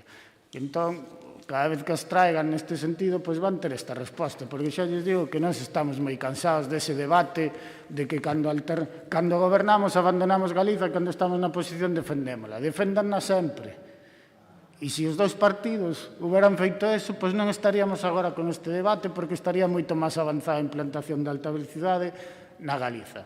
E volvolles dicir, é un debate do abandono. E vanse cruzar ahora aquí acusaciones Partido Popular e Socialista sobre abandono. E nós non lle leimos comprar nin a uns nin a outros. Grazas, señor presidente. Moitas gracias, señor Castro. Por o Grupo Socialista ten agora a palabra a doña Pilar García Porto. A verdade é que este é un pleno que ten sendeiros sinuosos para os representantes do Partido Popular, pero a verdade tamén é que nalgúns charcos métense solos, como este, porque a verdade é que isto ten un carácter partidista e oportunista absoluto, incluso eu me atrevo a decir, permítanme a licencia, que están rozando a ridiculez con esta moción. Alégrome en todo caso de que se veñan a subir ao tren, alégrome en todo caso. A verdade é que hai que felicitalos. Pero non podo deixar de decirles que son ustedes expertos en organizar mal os seus investimentos cando lles toca gobernar e se organizan pola contra ben contra os investimentos cando gobernan os demais. E a verdade é que obras son amores, señoras do Partido Popular, e non buenas razones. E as súas obras, como grupo provincial, como representantes dos intereses desta provincia, son máis que evidentes. Obras sonlles non abrir a boca cando a ministra Ana Pastor paralizaba as obras do AVE galego. Non abrir a boca cando o Tribunal de Contas sinalaba que do 2014 ao 2017, sendo presidente Mariano Rajoy, só se licitou a mitade do previsto. Non abrir a boca cando o ministro de Fomento Íñigo de la Serna anunciaba 1.600 millóns de euros que non tiñan consignación, señor García, non tiñan consignación. Non abrir a boca cando o propio Adif non se recoñecía que na etapa de Ana Pastor non se acadaba ningún dos obxectivos propostos. E, por suposto, vostedes tampouco abriron a boca cando o informe do Tribunal de Contas sinalou que as paralizacións de Ana Pastor do seu goberno popular costaron máis de 80 millóns de euros en indemnizacións ás constructoras por non realizar as obras. Esas son as obras, esa é a xestión do Partido Popular para a chegada do AVE a Galicia, retrasar e mesmo anular inversións mentre se pagaban hasta 80 millóns de euros ás empresas en indemnizacións por non deixarlles traballar e executar as obras. Pagaron para paralizar, pararon e indemnizaron as empresas para non traer o AVE a Galicia. Ese é o sello do goberno de Mariano Rajoy. Ese é o sello de Mariano Rajoy. Brei, presidente entre o 2011 e o 2018. Esas son as consecuencias da aposta que fixeron para que non chegara o AVE a Galicia. E este, ao igual que outros asuntos de interés xeral, teñen que ser atendidos polos políticos, non utilizados para romper a unidade, porque toda a provincia de Lugo, incluso os que vivimos en zonas ás que nunca chegará o tren, queremos que chegue o AVE a Galicia e a nosa provincia. Dende o meu punto de vista, a verdade, e permítanme que lle lo diga, equivócanse vostedes neste enfoque. Ustedes, os homes e mulleres do Partido Popular, que non fixeron nada, absolutamente nada, polo tren, cando podían, ustedes que anunciaron inversións millonarias, sin consignación, repito, en boca de Íñigo de la Serna, que vostede tamén nomea, que, ademais, con Ana Pastor, indemnizaron as empresas por non ordenar a execución das obras, ustedes que lle puxeron freno ás posibles inversións critican agora a Adif, na figura de Isabel Pardo de Vera, e o goberno na figura do ministro Ábalos. Ustedes o que non teñen é nin vergonza, nin escrúpulos, nin respeto, nin límites. Nin límites. Miren, Isabel Pardo de Vera favorece a esta provincia. Por qué? Porque desatascou a situación de caos e inacción que vostedes deixaron. E consolidou 546 millóns de euros cunha inversión importante, porque é importante, a mí non me choven todos os días 546 millóns de euros, ao mellor aos seus gobernos sí, a estes non, desde logo, que se explicou con luz e con taquígrafos, con total transparencia, e vostedes veñen aquí a camufladamente opoñerse aos 546 millóns de euros, porque o que fan é opoñerse aos 546 millóns de euros. Despois lles explico por qué. Dende logo, eses cartos son moitísimo máis do que vostedes fixeron ou trouxeron a esta provincia, que é o mesmo que decir nada, palabrería. Atrévense a decir que se anuncia un recorte espectacular, pero un recorte sobre que? Se non tiñan nada, que é o que se recorta, señor García? Se vostedes non deixaron nin proxectos, nin estudios, nin cartos, que é o que se recorta? En todo caso, prométese e faise unha inversión. Dende logo, 550 millóns de euros, 546, e moitos máis, que anunciar 1.000 ou 2.000, dame igual, e pagar 80 ás empresas en concepto de indemnizacións por non deixarlles facer as obras. Voulles a dar outro dato. Vostede falou do 2018. Mire, no 2018, Mariano Rajoy deixou a presidencia do goberno e colleu na Pedro Sánchez. Pois o que se atoparon foi que a situación de que non había nin siquiera o estudio feito. Un mes despois do cambio de goberno, contratouse o primeiro estudio informativo das variantes do trazado de Peares, Canaval e Rubián, co resultado de 12 kilómetros. Bien, farían falta anos, e cando falo de anos non falo de 2 ou 3 anos, falo de moitísimo máis. Se vostedes teñen acceso a certa documentación, que supoño que sí, porque lá por Madrid pasean ben, e os de Madrid por aquí tamén, poderían comprobar que eses análisis, estudios e análisis de impactos medioambientais levarían anos. Polo tanto, que é o que se fai? Sen perxuízo de todo o anterior. O que se fai é modernizar, porque é imperioso, porque é unha necesidade imperiosa, a conexión Lugo-Ourense, cunha inversión que agora mesmo está para executar. Esa é a realidade, señor García. E o demais son o que fixeron vostedes, anuncios, palabrerías e cero obras. Señor García, moitas gracias. Gracias, señora Porto. Segundo turno, señor García. 3 minutos. Señora García Porto, non sabe a tristeza que nos produce oíla falar. Oíla falar disposto con ese enfado tan arrogante que vostede presenta en contra dos intereses da provincia de Lugo simplemente para defender o seu presidente do goberno. E os seus propios intereses, que é os que defende, o de ninguén máis. No ano 18 presentouse un proxecto con prazos e con orzamento, efectivamente. E, efectivamente, pouco despois fixeron vostedes unha moción de censura que xa sabemos onde acabou.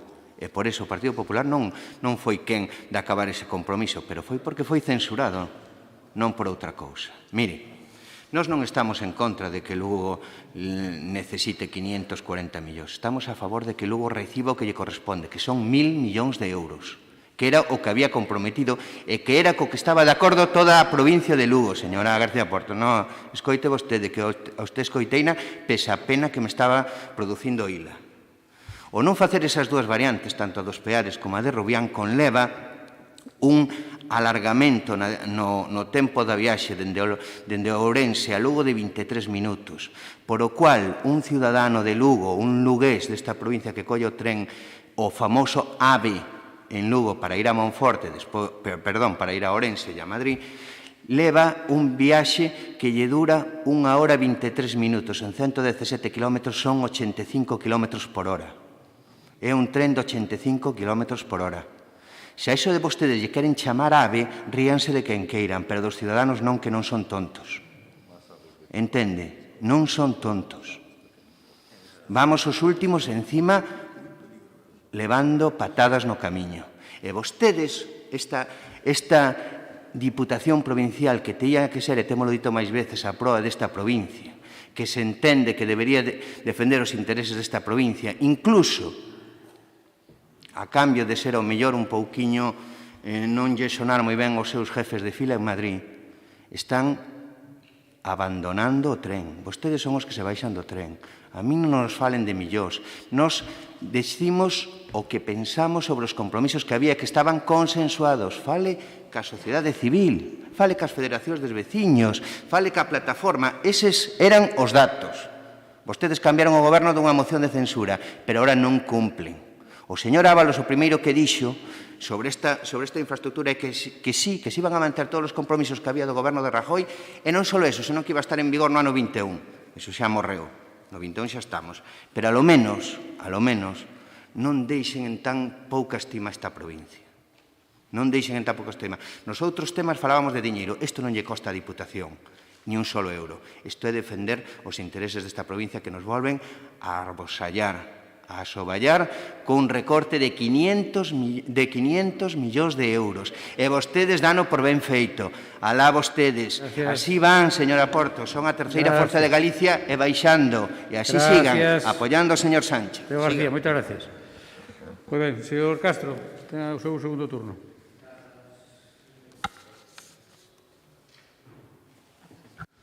Grazas, señor presidente.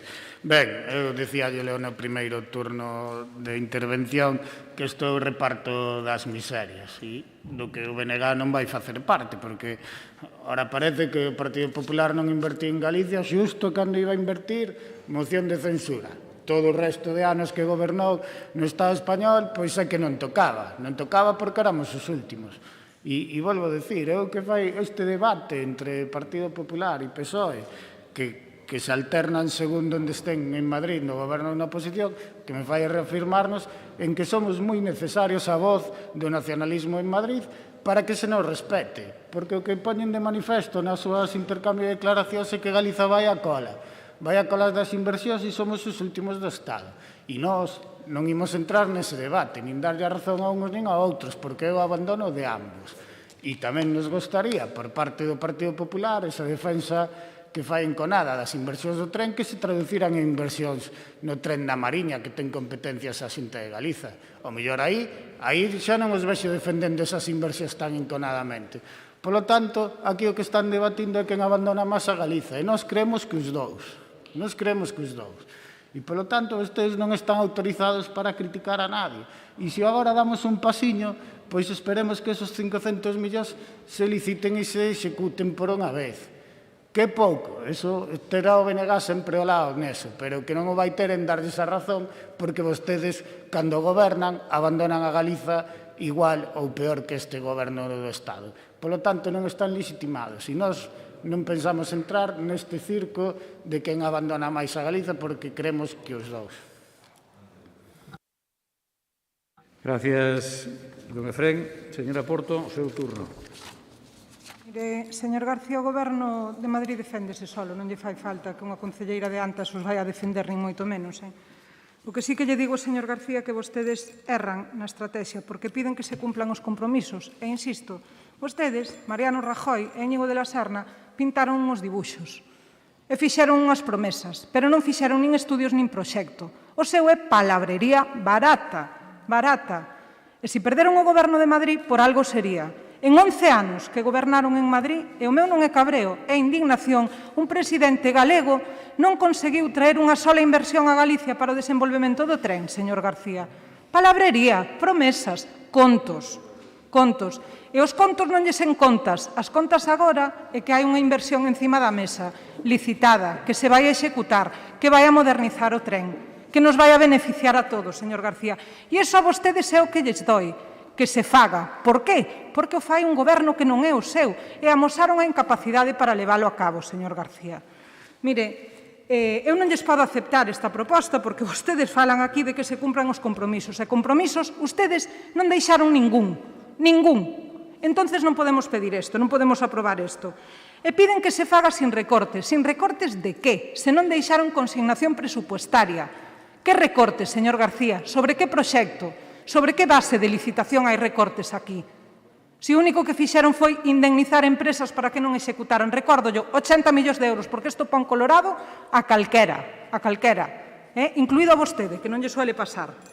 Entonces, eu, señor García, simplemente lle teño que decir que lamento a actitude que toma o Partido Popular, ademais de intentar romper unha unidade que hai a nivel de provincia con reclamar ao Goberno de Madrid determinadas infraestructuras, como poden ser as melloras ferroviarias, e nós, nese sentido, temos moito que decir e algunha lección que dar, incluso, porque vostede xa comprobou en varios plenos desta Diputación que a nós non nos doen prendas. Cando hai que reclamarlle ao Goberno de Madrid, goberne quen goberne, sexan os nosos, ou non, as melloras que consideramos para esta provincia. Pero vostedes non predican co exemplo, señor García. Vostedes intentan facer un uso sesgado e partidista desta situación que é beneficiosa para a provincia e veladamente pretenden que se renuncie a unha inversión de 546 millóns de euros, cando non había outra prevista, señor García. Porque esa é a triste realidade, non había outra inversión prevista. E, ademais, é que son osados, porque se atreven mesmo a descalificar as reunións que mantén o presidente da Xunta co ministro de Fomento, porque se reuniron e hasta onde nós sabemos as cousas non deben ir mal. Saliron dicindo que había acordos, Feijóo dixo que había acordos. E para o 5 de abril está prevista a seguinte reunión. Digo eu que o camiño non terá un mal percorrido cando se volven a reunir para seguir falando e acordando coa voluntade. Pero aquí está o PP da provincia de Lugo. Ten que rematar, señora Portón. Salvador da patria. Moitas gracias. Moitas gracias, moi amable. E xa para pechar o turno de debate, ten a palabra por un minuto o señor García. O resume moi triste desta Diputación. Hoxe baixase a Deputación de Lugo, do AVE de Lugo, baixase do tren. Hoxe renuncian aos orzamentos que estaban comprometidos e que vostedes tiñan aceptado cando accederon ao Goberno a través da moción de censura. Hoxe renuncian a facer as variantes de Rubián e dos Peares, hoxe renuncian a un tren para Lugo de 85 km por hora, hoxe renuncian a que seamos ciudadanos como os demais. Que lamentable imaxe a súa. Simplemente para quedar ben co señor Pedro Sánchez. Así sigan quedando ben co señor Pedro Sánchez e sigan extinguíndose en Galicia, que é o que están facendo. É increíble que todos os compromisos que tiña o goberno anterior, que vostedes sacaron do goberno a través dunha moción de censura, que aceptaron, agora se desdigan e non acepten. Hoxe perdemos o tren da alta velocidade na provincia de Lugo gracias aos seus votos. Lamentabilísima a postura da Deputación Provincial de Lugo. Muchas gracias.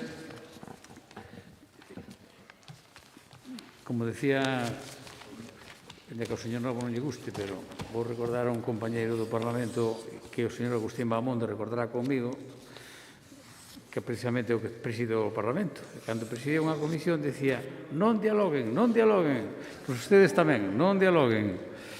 O señor García tamén se acordará dese.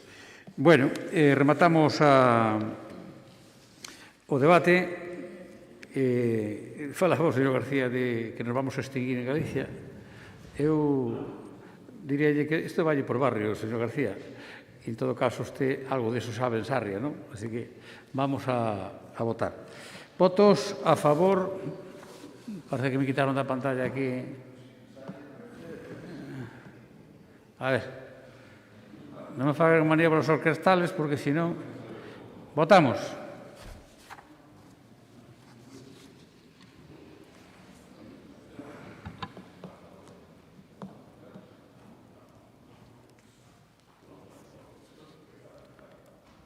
Votos emitidos 24, a favor da iniciativa 11, en contra 13. Queda rexeitada esta iniciativa. Pasamos ao punto número 12, que é dación de conta dos acordos da Xunta de Goberno de 5 e 12 de marzo relativos a modificacións puntuais de celebración da sesión da Xunta de Goberno.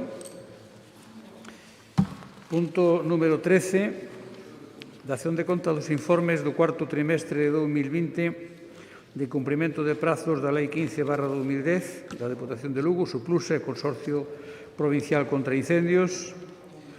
Punto número 14, dación de conta dos informes de outubro, novembro e decembro de 2020 do Real Decreto 635/2014. Punto número 15, dación de conta do informe anual das contas xustificativas dos pagos a xustificar e anticipos de caixa fixa de 2020. Punto número 16, dación de conta do informe do artigo 218 do Real Decreto Lei 2/2004 de 5 de marzo, polo que se aproba o texto refundido da Lei Reguladora das Facendas Locais referente o exercicio de 2020. Punto número 17, liquidación da Deputación de Lugo do exercicio 2020. Punto número 18, dación de conta das resolucións da Presidencia adoptadas durante o mes de febreiro de 2021. Punto número 19, comunicacións de Presidencia, que non consta ninguna. E punto número 20, rogos e preguntas. Hai presentados un rogo e unha pregunta. Parece que o rogo vai a formular don Óscar Poi, así que ten a palabra. Vamos a ver. Gracias, señor presidente. A crise sanitaria provocada pola COVID-19 puxo freo á Copa Diputación 2020 de fútbol, competición que a área de deportes estaba subvencionando con 100.000 euros. Hai pretos de 70 equipos afectados entre fútbol feminino e masculino. Aínda que o sistema empregado a toda agora consistía en que a Federación enviaba a Deputación os datos de cada equipo ao final do torneo e a Deputación, con base nestes datos, facía os correspondentes pagos, nesta situación na que vivimos completamente excepcional temos que atopar fórmulas excepcionais tamén, dende as que facer fronte ás consecuencias derivadas da pandemia. E por iso, porque é de xustiza pagar o que se debe e tamén é importante o apoio aos clubes deportivos neste momento de dificultades para cubrir os orzamentos, solicitamos que o Goberno provincial, nominadamente o señor Fren Castro, tomen as medidas oportunas para facer fronte ás cantidades adevedadas á maior brevidade posible. Lamento ter que pedirlle outra vez, señor, que traballe. Non sei se don Efrén quere contestar.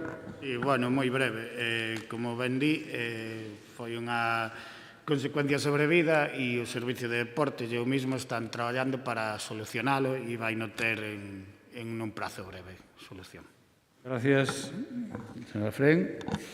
Pasamos agora á pregunta que vai a formular don Javier Castiñeira. Saben vostedes que no regulamento está establecido que entre pregunta, repregunta e explicacións hai un tempo de 5 minutos, así que digamos que adecúen ustedes como mellor proceda aos 5 minutos. Formule a pregunta. Ben, algúns medios de comunicación publicaron en días pasados informacións, algunhas delas de onte mesmo, nas que se indicaba, citando a un sindicato, que as limpiadoras dos parques provinciais de bombeiros de Chantada, de Monforte e de Sarria non cobran dende o pasado mes de xaneiro. As traballadoras pertencen á empresa que o Consorcio Provincial para a Prestación do Servicio contra Incendios e Salvamento, dependente da Diputación, contratou o servicio de limpieza dos parques citados dende o último trimestre do ano pasado. Nalgunha das aludidas informacións faise constar que as traballadoras non conseguiron poñerse en contacto por teléfono con responsables da empresa. As nosas preguntas son as seguintes con relación a este tema que nos preocupa moito. Coñece o Goberno provincial e, en concreto, o seu presidente que as traballadoras das empresas encargadas de limpieza dos parques provinciais de bombeiros de Chantada, Monforte e Sarria leven varios meses sen cobrar? Fixo o Goberno provincial algunha xestión, ben directamente, ben a través de algún servicio da Deputación, para confirmar a existencia dese problema? E, no caso de coñecer o problema, que xestións fixo o Goberno provincial para buscar solucións de maneira que as traballadoras perciban as cantidades adevedadas? Moitas gracias. Gracias, señor Castiñeira. E agora, para responder esta pregunta, ten a palabra a doña Pilar García Porto. 3 en 1, señor presidente. Digo porque son 3 preguntas. Pregunto ao señor Castiñeira se o Goberno provincial e o seu presidente coñece a situación. Non sei se vostede o sabe, pero o presidente desta institución é o presidente do Consorcio de Bombeiros, que está participado 50% entre a Xunta e a Diputación de Lugo. Polo tanto, pregunto eu tamén, vostede preguntoulle á Xunta de Galicia sobre este tema, en todo caso o presidente, lóxicamente, é coñecedor porque é presidente do Consorcio. Que se fixo o Goberno provincial algunha xestión, isto é competencia do Consorcio, pero estése tranquilo, as xestións están feitas. E no caso de coñecer o problema, como así é, que xestións fixo o Goberno provincial? Pois, como lle acabo de decir, quen fai as xestións é o propio Consorcio de Bombeiros. Moitas gracias. Gracias, señora Porto. Quere repreguntar, señor Castiñeira? Ten a palabra. Sí, claro. señora García, por eso traemos, porque o presidente é o presidente do consorcio, por eso traemos esta pregunta, e por eso queremos que se aclare. Non valen esas respostas evasivas. É o presidente, pero despois, por outro lado, que o resolva o consorcio. Vostedes, polo que eu vexo, aquí nada fixeron. Non fixeron absolutamente nada. Nin foron capaces de falar coas propias traballadoras. Entonces, resolveron, en definitiva, resolveron algo. Podemos dicirlle algo ás traballadoras do consorcio de cando van a cobrar. Non me diga para, iso dirá vostede noutro sitio. Eu falo o que me apetece. Correcto, pero non me amenace nin pare nin pare. Vale, a miña contestación é así, a miña pregunta é a seguinte. Temos algunha razón para poder darlles ás traballadoras e saber cando van a cobrar? Gracias, señora Castiñeira. Doña Pilar, queda en todo caso o tempo que queda na pantalla. Escoita, gracias. Non lle digo pare, digo que frene, porque se empezou a lanzar. Mire, en primeiro lugar, as contestacións foronlle clarificadoras. Non lle foron evasivas, porque se quixera evadirme, faría de outro xeito, non así.